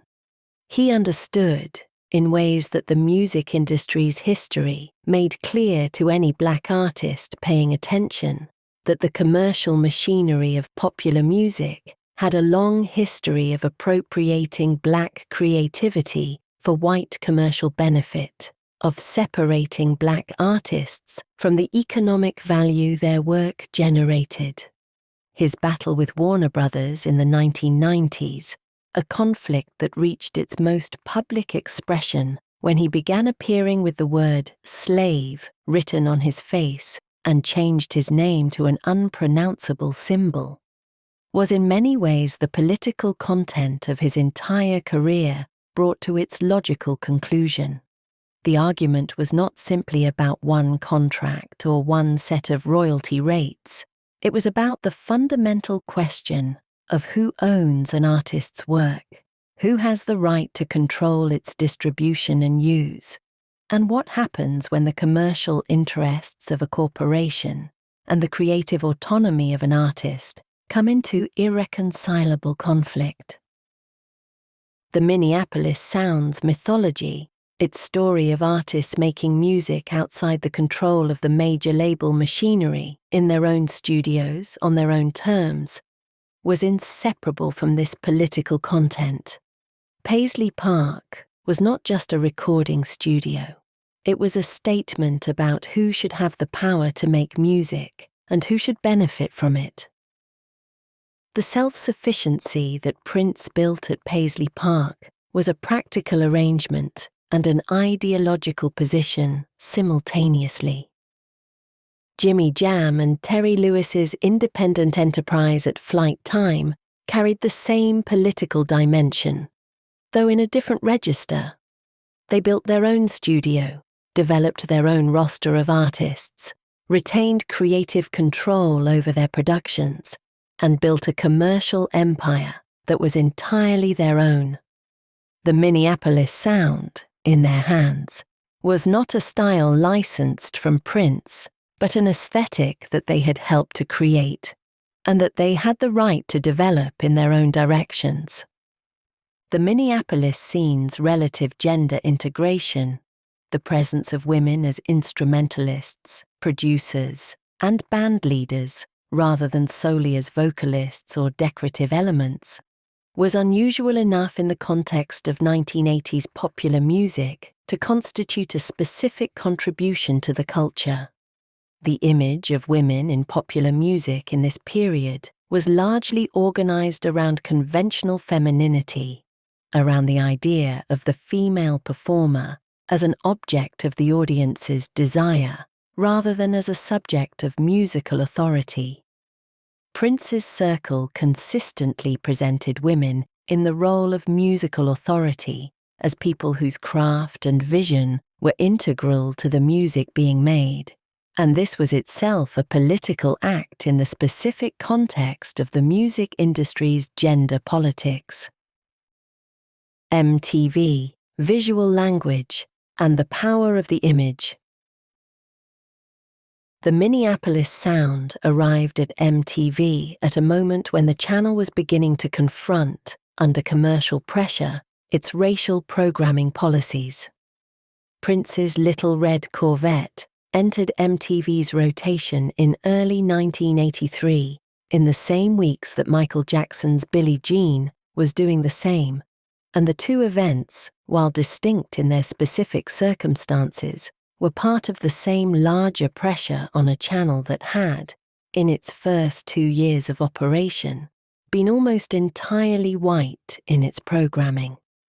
Prince's arrival on MTV was complicated by the same racial politics that shaped his commercial position in the music industry more broadly. He was too rock for black radio, too black for rock radio, and in the early period of MTV's existence, too black for the channel's self-defined identity as a rock channel. The irony was acute.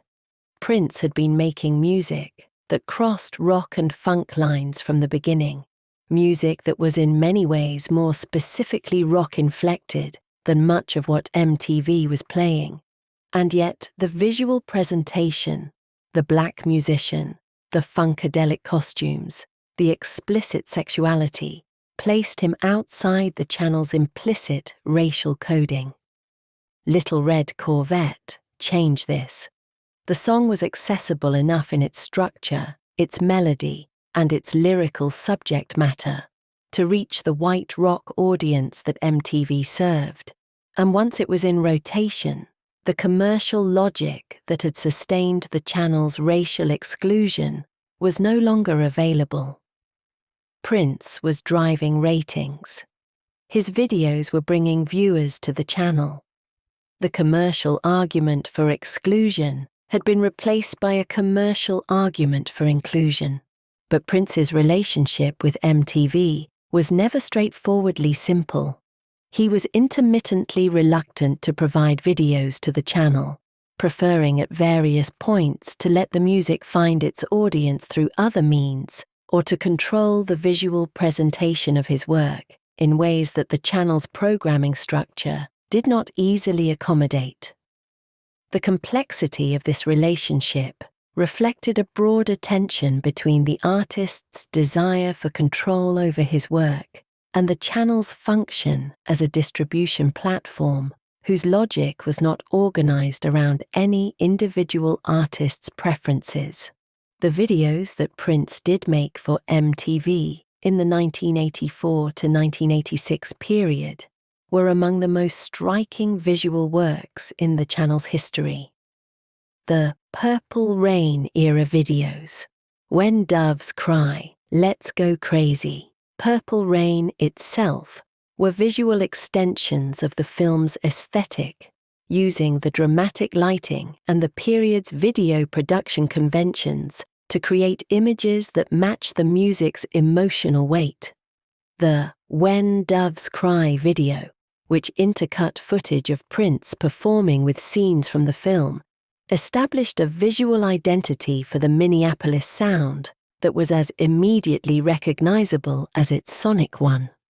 The visual language that Prince and his collaborators developed for the Purple Rain era drew from multiple aesthetic traditions. The concert footage that ran through many of the videos was lit with the dramatic side lighting and the high contrast shadows of theatrical performance, creating a visual quality that was more like a Rembrandt painting than a rock concert. The colors were deep and saturated. The purple and the black that dominated the film's visual palette were chosen not arbitrarily, but for their specific cultural and aesthetic resonances. Purple had been associated with royalty and with mourning and with spiritual elevation across centuries of Western visual culture, and its use in Purple Rain carried all of these associations while transforming them into a contemporary popular music context. The fashion that Prince displayed on MTV was as influential as the music. In an era when the visual presentation of artists on MTV was shaping what teenagers across America wore to school, Prince's costumes were the most discussed and most imitated of any artist on the channel. The ruffled shirts, the high-waisted pants, the platform boots, the heavy eyeliner. These were not simply fashion choices, but statements about gender, sexuality, and the relationship between image and identity. The specific blend of historical references, the 18th century court costume, the Jimi Hendrix psychedelia, the specific elegance of the African American church tradition, with contemporary popular culture produced an aesthetic that was entirely Prince's and entirely his era's simultaneously. The Raspberry Beret video, released in 1985 from the Around the World in a Day album, was a departure from the Purple Rain visual language and evidence that Prince was not interested in simply reproducing the aesthetic that had been commercially successful. The video was psychedelic in the most specific sense. Its visual language drew directly from the 1960s psychedelic art and filmmaking that had influenced the album's sound, and it demonstrated a willingness to be confusing, to prioritize artistic expression over commercial accessibility that was unusual for an artist at the peak of his commercial success.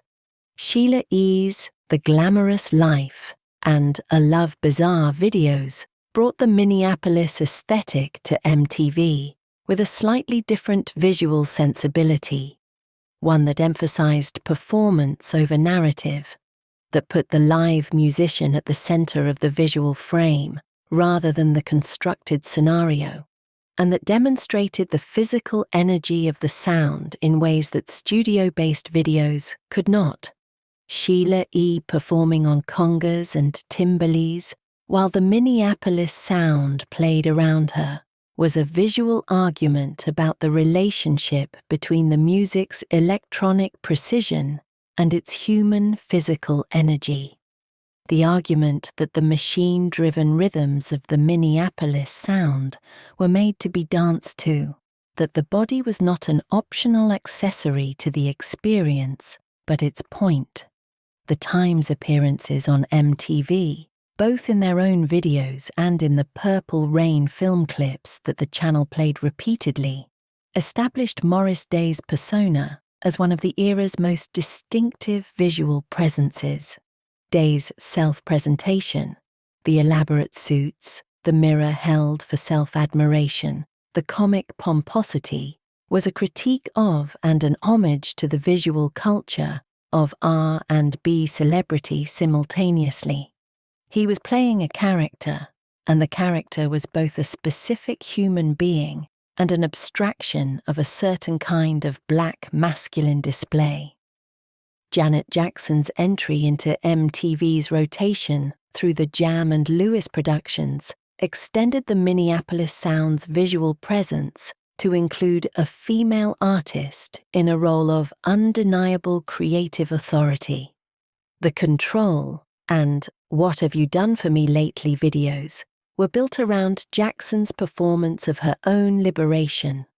The visual language of the videos reinforced the lyrical and musical argument of the songs, presenting a young woman claiming her own agency in a visual medium that had frequently reduced women to objects of the audience's attention. The Minneapolis Sound's politics of control and autonomy, which had been central to Prince's artistic project from the beginning, found a new expression in Jackson's visual self-presentation. The broader impact of the Minneapolis Sound on MTV's visual culture was the demonstration that black artists with specific, fully realized visual identities could drive ratings and could shape the channel's visual vocabulary as completely as any white artist.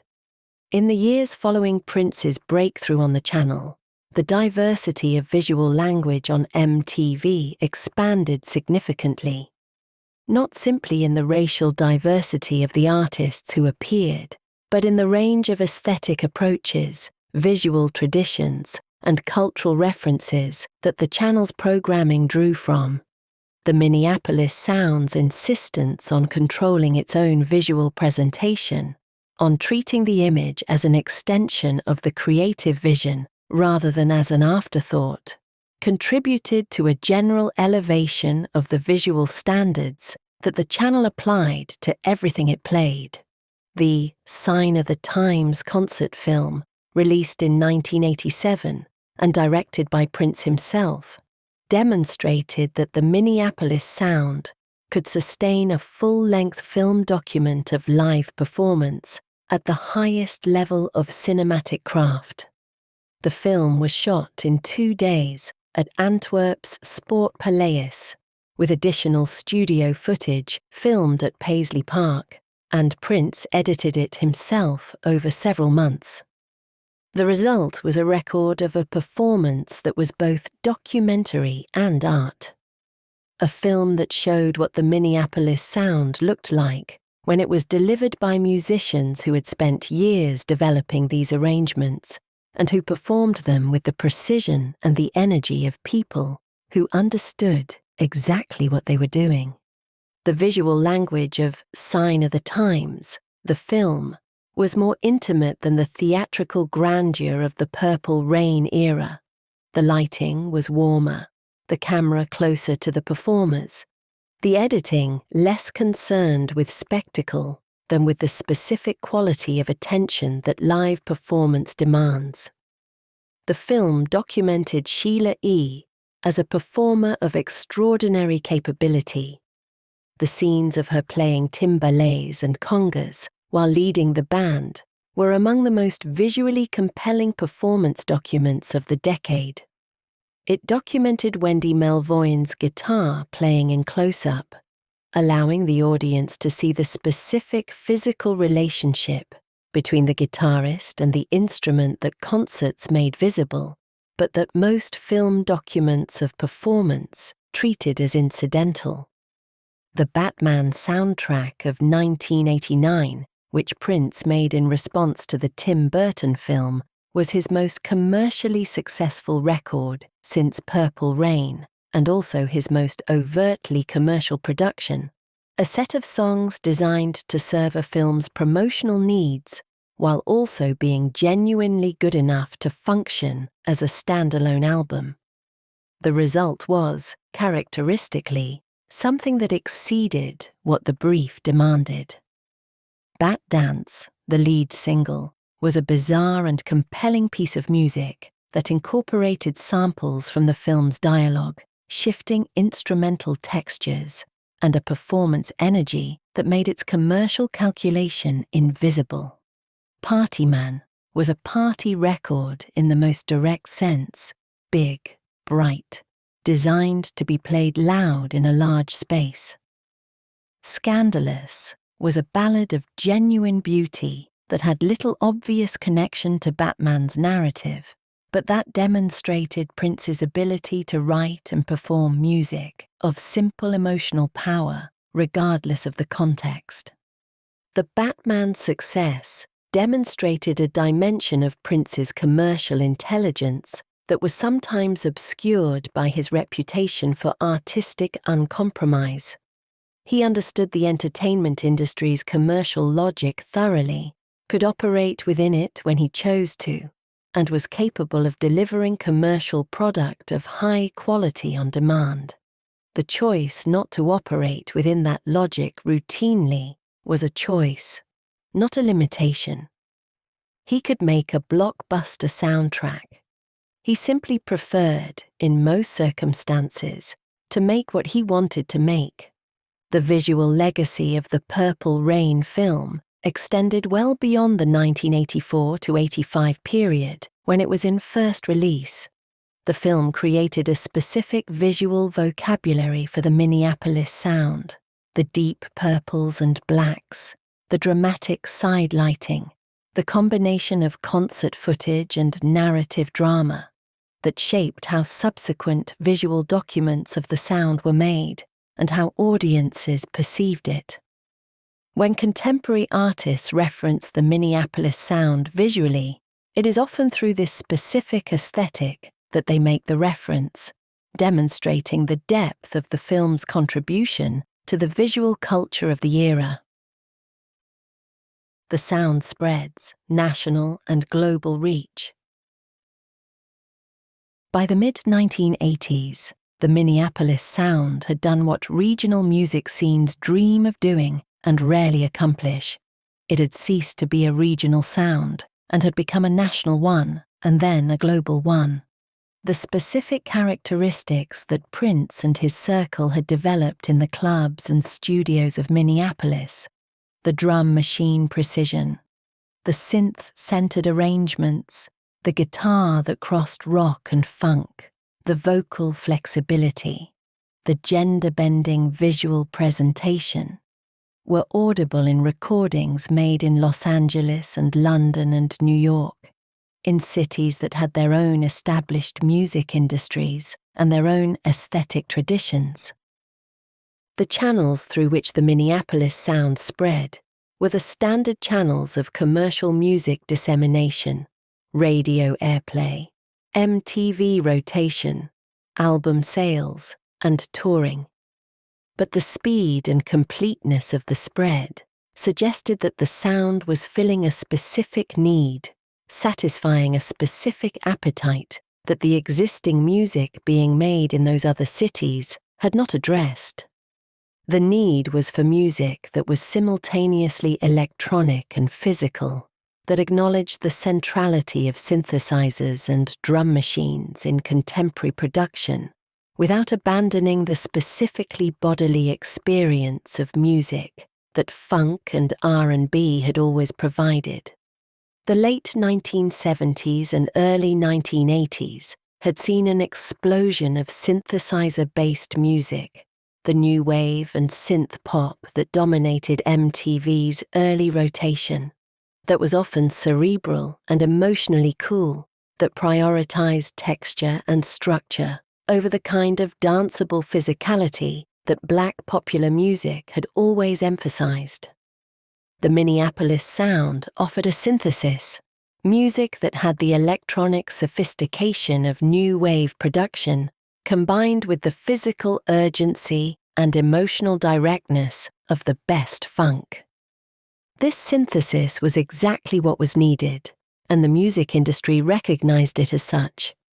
Producers in other cities began incorporating the specific elements of the Minneapolis aesthetic, the LM1 drum machine patterns, the synthesizer bass, the stripped-down arrangements, the vocal approach that moved between registers, into their own productions.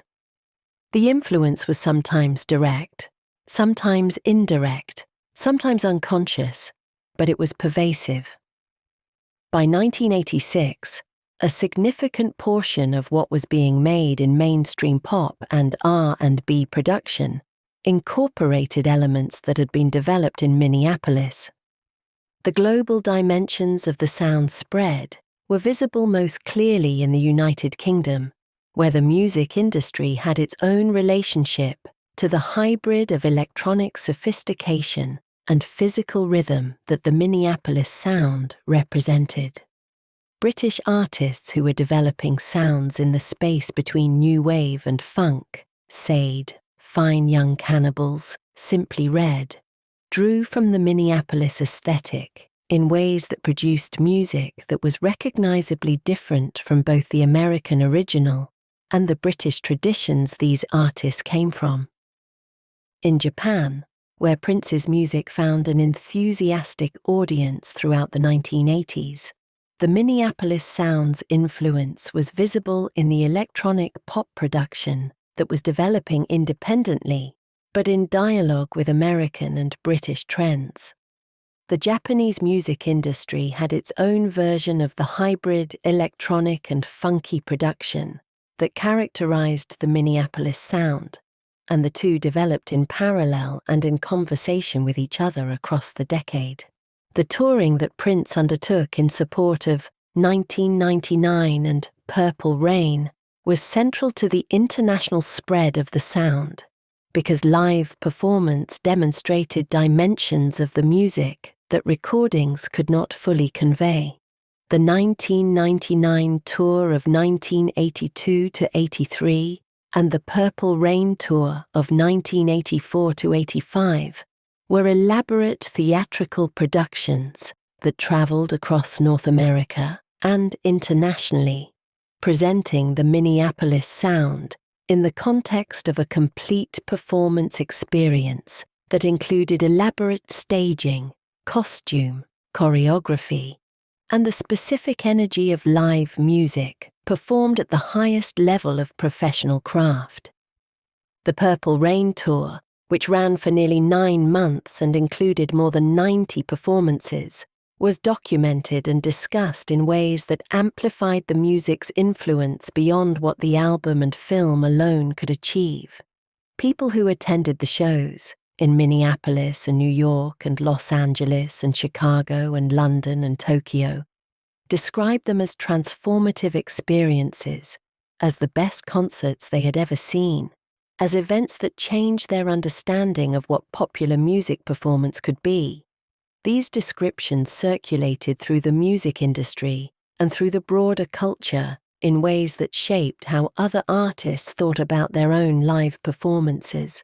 The musicians who worked in the Minneapolis orbit and then moved out of it, like Jimmy Jam and Terry Lewis, carried the aesthetic into new contexts that extended its reach significantly.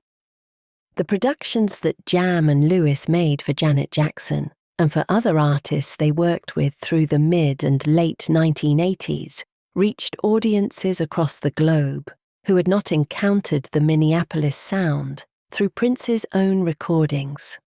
They heard it through Jackson's Control and Rhythm Nation 1814, through the SOS Band and Cherrelle and Alexander O'Neal, through a range of productions that carried the Minneapolis aesthetic into a variety of commercial R&B and pop contexts. The specific influence of Jam and Lewis on the development of New Jack Swing, the late 1980s and early 1990s fusion of hip-hop production techniques with the R&B vocal tradition, was significant. New Jack Swing, as developed by producers like Teddy Riley, drew from the same Minneapolis-originated tradition of drum machine-centered, synth-heavy R&B production that Jam and Lewis had developed and extended, and its commercial dominance in the early 1990s was in part a measure of how thoroughly the Minneapolis approach had been absorbed into the broader R&B production vocabulary. The spread of the Minneapolis Sound internationally also had cultural consequences that extended beyond music. The image of Prince performing in a way that crossed racial and gender categories, that refused the boundaries that American popular culture had maintained between black music and white music, was visible on MTV screens and at concert venues across the world. For audiences outside the United States, for whom the racial politics of American popular music were not always fully legible, but who could sense the transgression in the performances and the music, the Minneapolis Sound offered a vision of popular music as a space where these boundaries were less binding than in the culture at large. The New Jack Swing movement that emerged in the late 1980s was in many ways a direct descendant of the Minneapolis Sound, mediated through the hip-hop production culture that had developed in New York in parallel to the Minneapolis developments. Producers like Teddy Riley and tracks like Bobby Brown's My Prerogative and Keith Sweat's Make It Last Forever showed how the Minneapolis aesthetic's fundamental elements, the precise drum programming, the synthesizer bass, the tight arrangements, could be combined with hip-hop's sampling culture to produce a new hybrid. The global reach of the Minneapolis Sound was ultimately a measure of how precisely Prince and his circle had identified something that was universal rather than regional. The desire for music that was simultaneously modern and physical, that used the new technologies of electronic production to make music that was more urgently danceable rather than less, that treated the body and the mind as both requiring satisfaction rather than asking the audience to choose between them. First Avenue, the room where it happened.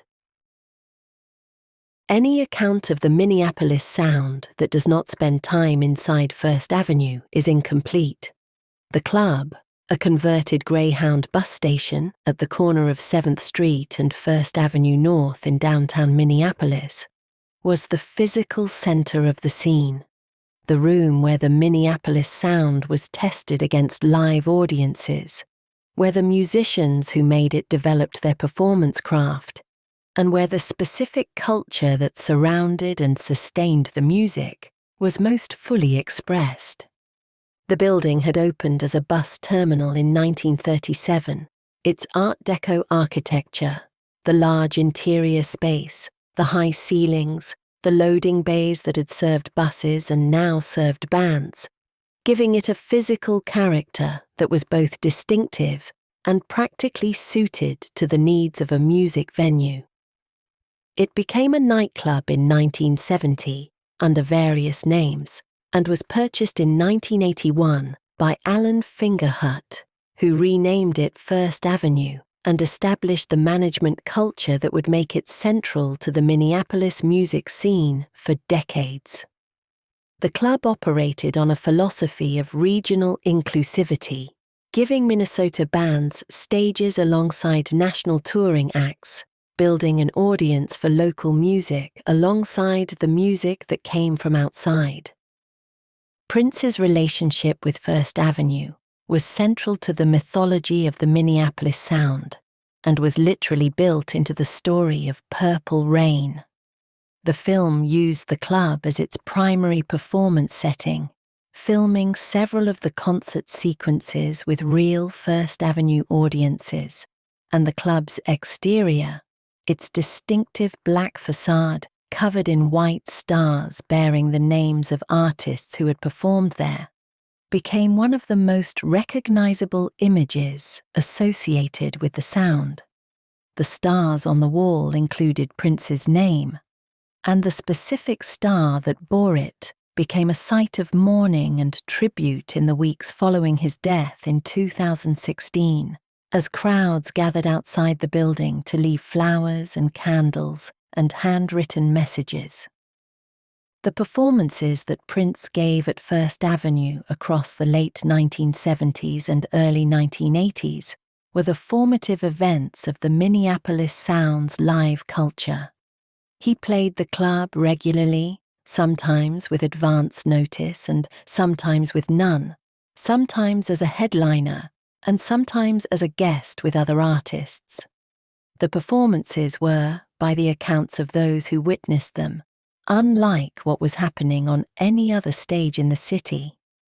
The combination of his technical virtuosity, the guitar playing, the dancing, the singing, the command of the stage, with his band's musical precision and his production sensibility, created shows that were simultaneously concerts and theatre, music and spectacle, intimate communication and total performance.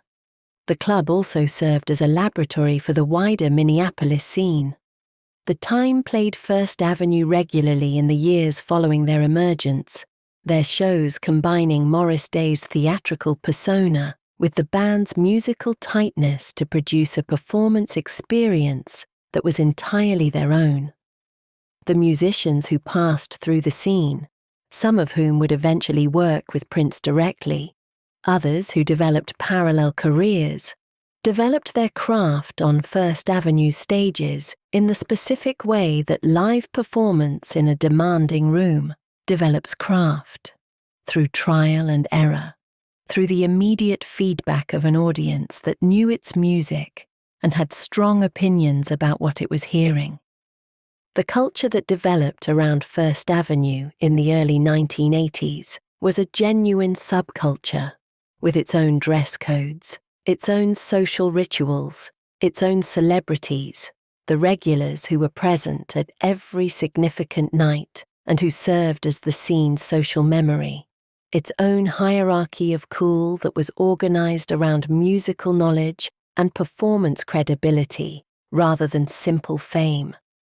This was the culture that the Purple Rain film captured and mythologized. and the mythologizing had consequences.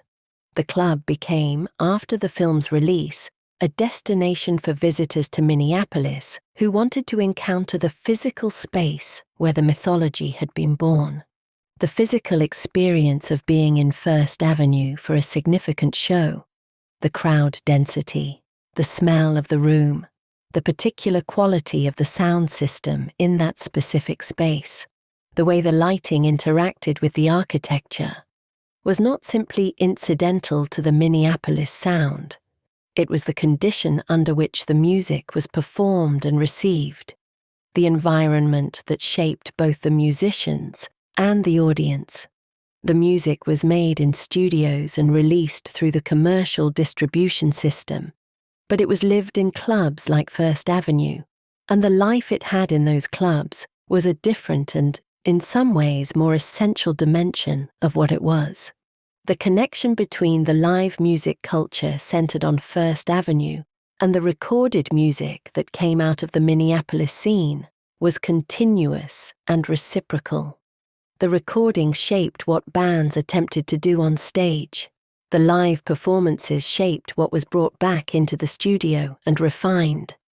The dynamic between the two contexts, the controlled environment of the recording studio and the immediate social environment of the live venue, was generative in a way that music produced exclusively in one context or the other could not have been. First Avenue is still operating. It survived the economic disruptions of subsequent decades, the changes in the music industry that have made the economics of live music simultaneously more precarious and more central to how musicians make their living. The specific grief of Prince's death, and the tourist attention that followed it. The black walls and the white stars are still there. The floor where those audiences stood is still there. The stage where Prince played is still there. Legacy, what the Minneapolis Sound left behind.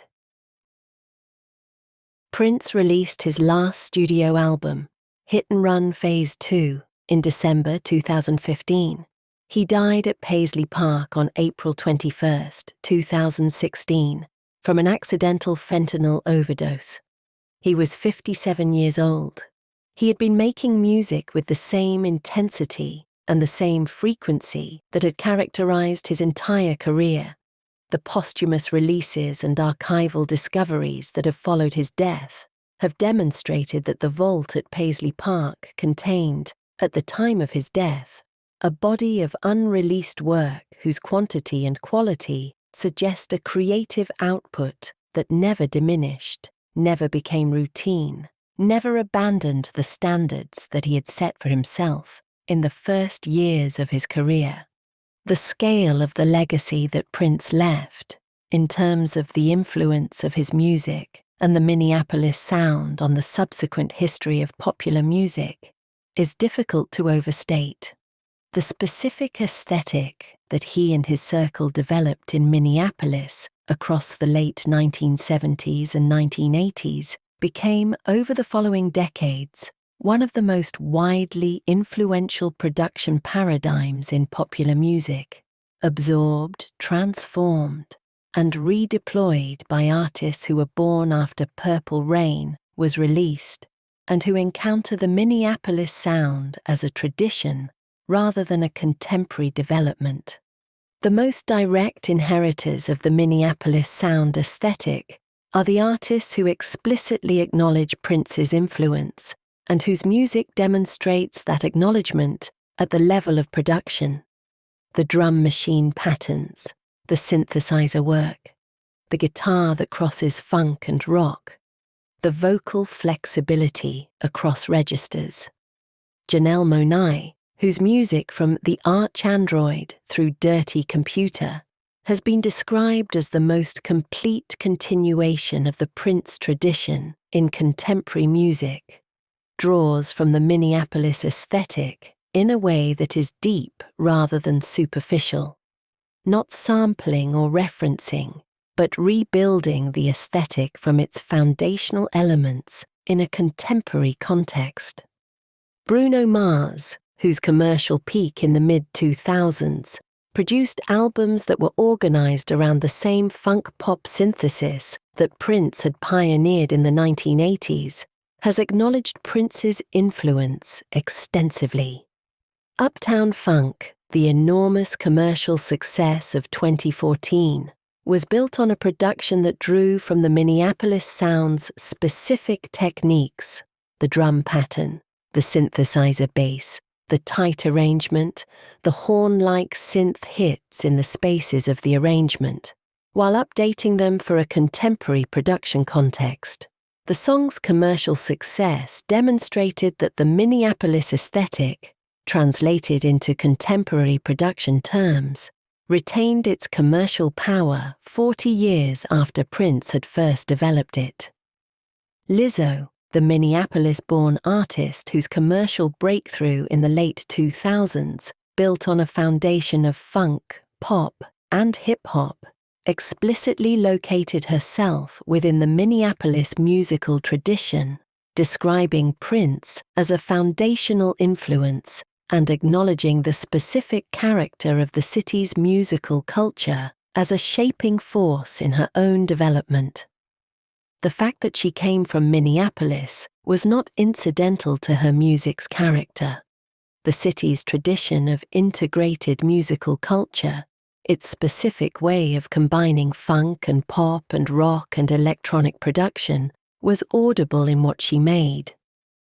Brittany Howard, whose work with Alabama Shakes and in her solo career demonstrated a specific kind of guitar-based funk rock synthesis, drew from the same tradition that Prince had helped define: the tradition of black artists working with rock guitar vocabulary in service of funk and R&B musical purposes. The Minneapolis Sound's demonstration that this synthesis was possible and commercially viable was part of the context that made Howard's music thinkable. Jimmy Jam and Terry Lewis continued to produce major R&B artists well into the 2000s, taking the Minneapolis Sound's fundamental aesthetic into contexts that were shaped by the developments of intervening decades: hip-hop's influence on R&B production, the emergence of digital audio workstations, the changes in the commercial music landscape, while retaining the specific sensibility about arrangement, rhythm, and space that they had developed in South Minneapolis in the early 1980s. Their longevity as producers was a direct measure of the durability of the aesthetic they had helped create. The influence of the Minneapolis Sound on hip-hop production is less directly acknowledged, but no less real.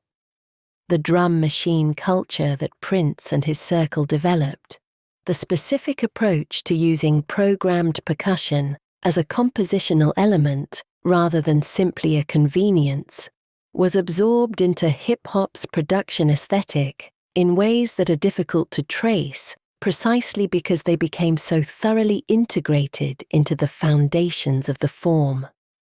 The precise drum patterns, the synthesizer bass, the approach to space in the arrangement, these elements moved from the Minneapolis Sound into the broader landscape of black popular music production in ways that made them foundational rather than identifiable as specific influences. The Minneapolis Sound's influence on the aesthetics of music video, on the understanding of what the relationship between music and visual presentation could be, was also lasting and significant. Prince's insistence on treating the video as an extension of the creative vision rather than a promotional afterthought, his investment in the visual language of his work as seriously as in its sonic language, established a standard for the relationship between music and image that other artists were measured against. The specific visual aesthetic of the Purple Rain era, the dramatic lighting, the deep colors, the theatricality of the performance, became part of the visual vocabulary of 1980s popular culture in ways that are still recognizable. The political dimensions of the Minneapolis Sound's legacy are equally significant. Prince's battle for artist control, his insistence that he owned his work and that the commercial apparatus of the music industry had no right to determine its use, anticipated by decades the debates about streaming royalties, catalog ownership, and artist rights that have come to dominate discussions of the music industry in the 21st century. His decision to put the word slave on his face and change his name to an unpronounceable symbol was a theatrical provocation. But it was also a substantive argument about the relationship between creative artists and the commercial infrastructure that mediates their relationship to audiences. The argument is as relevant now as it was in 1993. The question of who owns music, who has the right to control its distribution, to benefit from its commercial exploitation, to determine its future, has become, in the streaming era, one of the central questions of the music industry. Prince's answer to this question, worked out in practice across decades and at considerable personal and commercial cost, was unambiguous. The creator owns the work, and any arrangement that separates the creator from the work is unjust. This position is not universally accepted in the music industry, but it is now more widely acknowledged as a legitimate position than it was when Prince was fighting for it alone. Paisley Park, preserved after Prince's death as a museum, archive, and continuing recording facility, is a physical monument to the Minneapolis Sound's ambitions and achievements.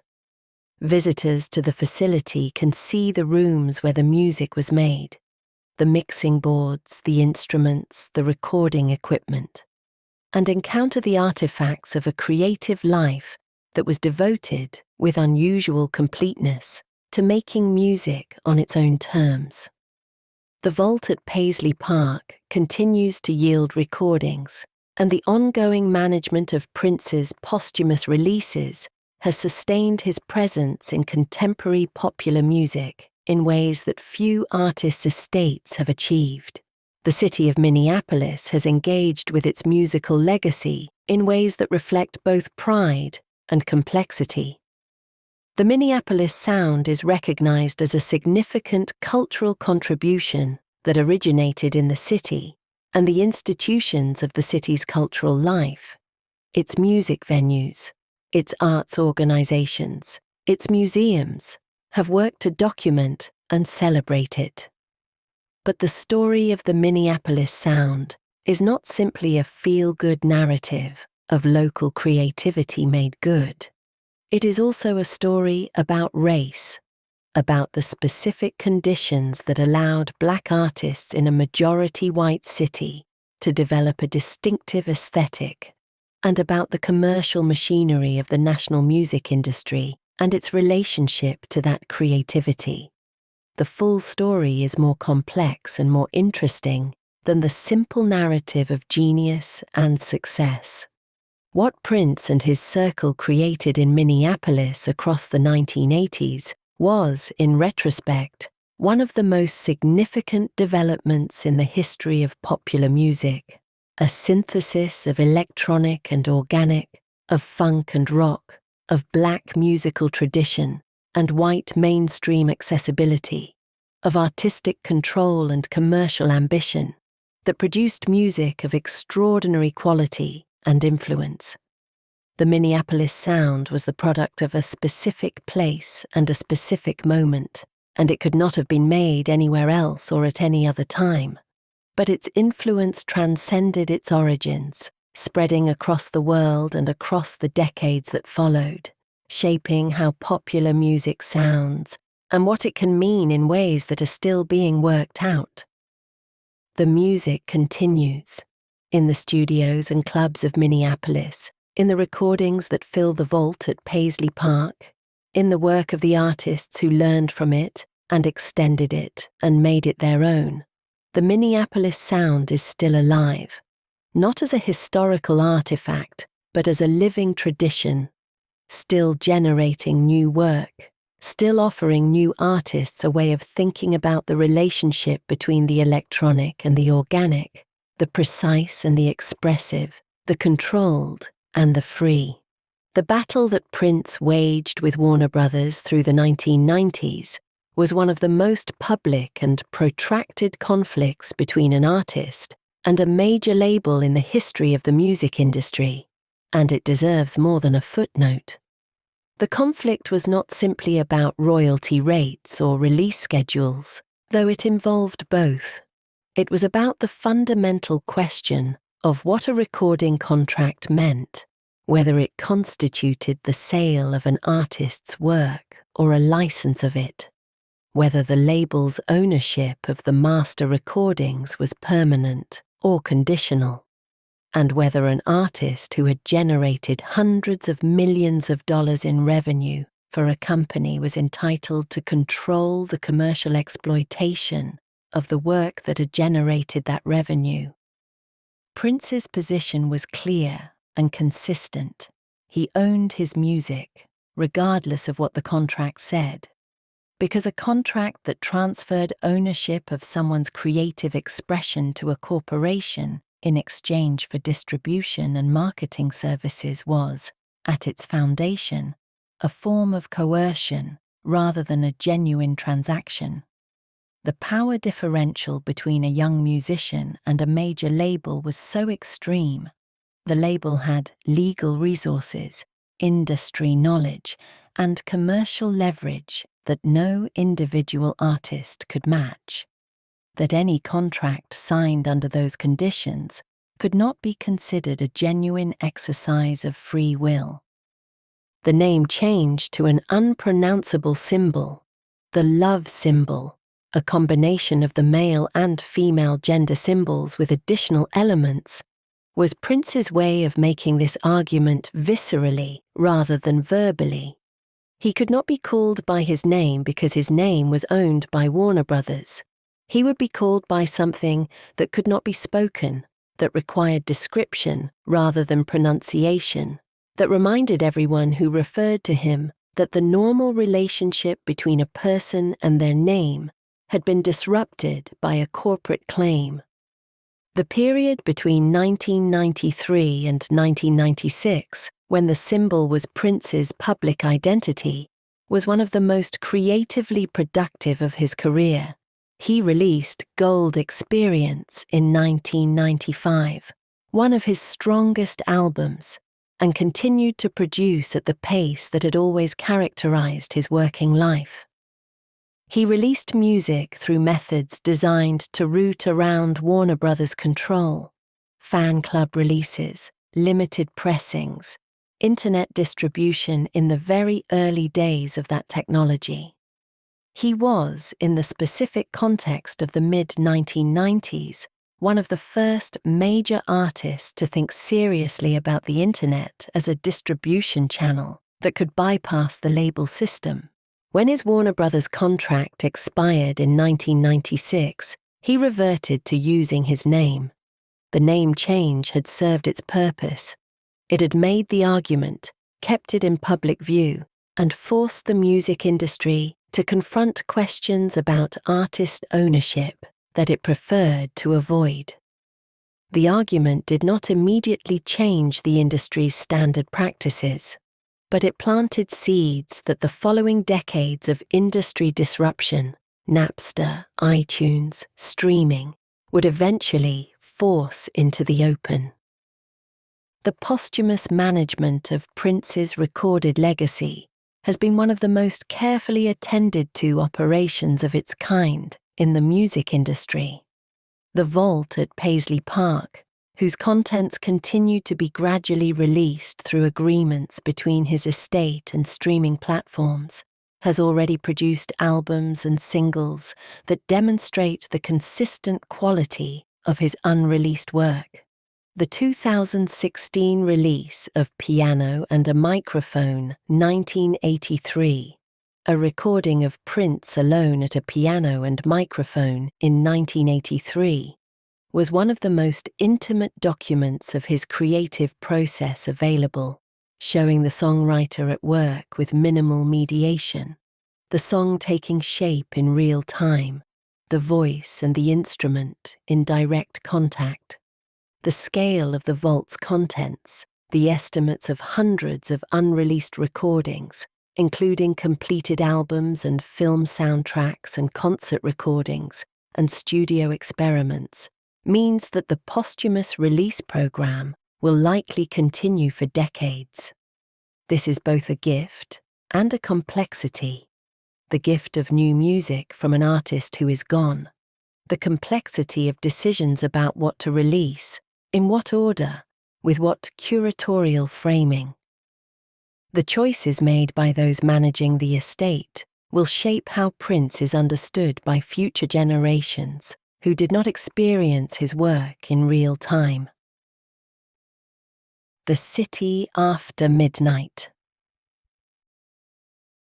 It is late in Minneapolis, later than the city was designed for, in some sense, a northern city, a winter city, a city that for months at a time draws its energy inward, into the clubs and the living rooms and the studios where the music is being made rather than outward into the streets. The Mississippi River is moving in the dark below the bridges, south toward the Gulf, carrying the snowmelt of the North Woods and the accumulated drainage of the farms and cities along its banks.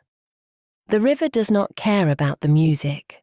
The river is older than the city and will be here after the city is gone, flowing through whatever comes next with the same indifferent momentum.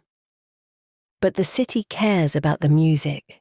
It has cared about it for decades now, since the night when a young musician with a prodigious gift and an absolute determination began recording in basements and rented studios, building a sound in the specific conditions of this specific place, developing the aesthetic that would eventually be called the Minneapolis Sound, and that would carry the name of this northern city to the far corners of the world. Prince Rogers Nelson is gone now. He died in the building he built for himself, surrounded by the instruments and the recordings and the equipment that represented his creative life, in the suburb where Paisley Park stood and still stands. The vault is still full. The music is still there. The clubs where the Minneapolis Sound was developed and tested and refined are mostly gone. The venues where Prince and Morris Day and Jimmy Jam and Terry Lewis and Sheila E. played in the late 1970s and early 1980s, the First Avenue, still standing, its exterior still covered with the names of the acts that have played there, a monument to the city's musical history, and the smaller clubs that filled the night with music and closed years ago and were replaced by something else. The city changes, as cities do. But the recordings do not change. The specific quality of a Linn LM1 drum machine running through the mixing boards at a Minneapolis studio in 1982 has been captured in the recordings that were made in those rooms, and it will be there as long as the recordings can be played. The specific quality of Prince's guitar on the solo in Purple Rain, the notes he chose, the tone he achieved, the emotional argument he made in 3 minutes of instrumental expression, is available to anyone who wants to hear it, as available now as it was in 1984. The Minneapolis Sound is alive in other ways too, in the music of the artists who were shaped by it, who heard it in their formative years and absorbed it in the way that music heard in adolescence is absorbed, deeply and permanently. In the productions that Jimmy Jam and Terry Lewis continue to make, carrying the Minneapolis aesthetic into contemporary contexts. In the work of the Minneapolis musicians who came after Prince and who grew up in a city that knew it had a musical tradition worth inheriting.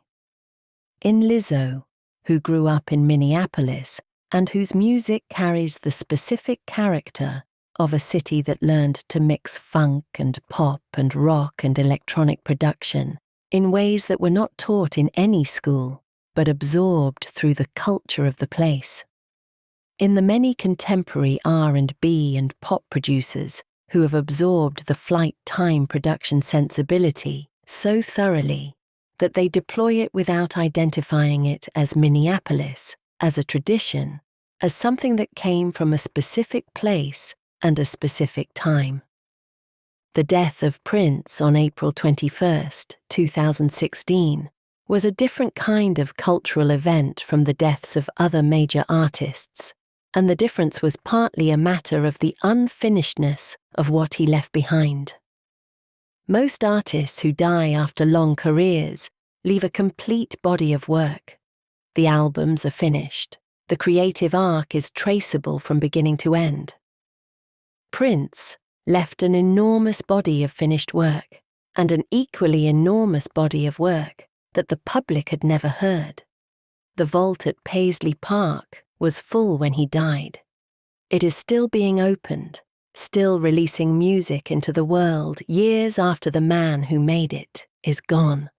The specific quality of grief that followed Prince's death in Minneapolis was different from the public mourning of celebrities that had become familiar through the previous decades of mass media culture. It was more local, more specific, organized around particular places and particular memories. First Avenue became a gathering place immediately, crowds arriving to leave flowers and candles at the base of the Wall of Stars and to play his music in the parking lot. Paisley Park in Chanhassen became a site of pilgrimage, as it had been in a different way when he was alive. The city mourned a person who had been genuinely of the city, who had chosen to remain in Minneapolis when his success would have permitted him to live anywhere in the world, who had made his most important work in the specific conditions of this specific place. The argument that Prince made by staying in Minneapolis, by building Paisley Park in Chanhassen rather than in Los Angeles or New York, by maintaining his connection to the city's musical culture throughout his career, was itself a contribution to the Minneapolis Sound's legacy. He demonstrated that it was possible to be a global artist without relocating to a global center, that the creative work did not require the physical proximity to power that the music industry's geography assumed was necessary. The music could be made in the middle of the country, could be shipped out from there, could reach the world from Minneapolis as effectively as it could reach the world from Manhattan. What Prince and his circle created in Minneapolis across the 1980s was, in retrospect, one of the most significant developments in the history of popular music. A synthesis of electronic and organic, of funk and rock, of black musical tradition and white mainstream accessibility, of artistic control and commercial ambition that produced music of extraordinary quality and influence. The Minneapolis Sound was the product of a specific place and a specific moment, and it could not have been made anywhere else or at any other time. But its influence transcended its origins, spreading across the world and across the decades that followed, shaping how popular music sounds and what it can mean in ways that are still being worked out. The music continues. In the studios and clubs of Minneapolis, in the recordings that fill the vault at Paisley Park, in the work of the artists who learned from it and extended it and made it their own, the Minneapolis Sound is still alive. Not as a historical artifact, but as a living tradition, still generating new work, still offering new artists a way of thinking about the relationship between the electronic and the organic, the precise and the expressive, the controlled and the free. The studio clock is still running. In the recording rooms at Paisley Park, where the equipment is maintained and the space is preserved, the silence is the silence of a room that has held an enormous amount of music and that holds still the possibility of more. The vault is there, the recordings are there, the influence is spreading, decade by decade, into music that Prince never heard, and that the Minneapolis Sound never imagined itself producing. There is a sound that is specific to a particular moment in a recording that reaches completion, when all the elements are in place, when the track is playing back, and the producer is listening and knows, without uncertainty, that what has been made is what was imagined. The musicians and producers who worked in the Minneapolis tradition across the 1980s described this moment in various ways and in various interviews across the years as the thing they were working toward, the specific and irreplaceable satisfaction of music that has arrived at its own form. That moment happened thousands of times in the studios of Minneapolis, in Paisley Park, and in Flight Time, and in the smaller rooms where the wider scene developed. Each time, something was added to the world that had not been in it before. A song, an arrangement, a production, a voice doing something it had not previously done. The accumulation of those moments across the decade and beyond was what the Minneapolis Sound was. The river moves south in the dark. The city is quiet. Somewhere a musician is in a studio, in Minneapolis or in London or in Lagos or in Seoul, and they are building something from a drum machine and a synthesizer and a bass guitar and a voice, and the thing they are building has, somewhere in its DNA, the specific quality of something that was made in this city, in this era, by these specific people in these specific conditions. The sound carries. That is the measure of it. It was made in a particular place at a particular time, and it carries forward through time and across the world as if the particularity of its origins were not a limitation, but a source of power, as if the specific and the local were, in the end, the only paths to the universal. The studio clock runs, the music continues. The Minneapolis Sound is still going home.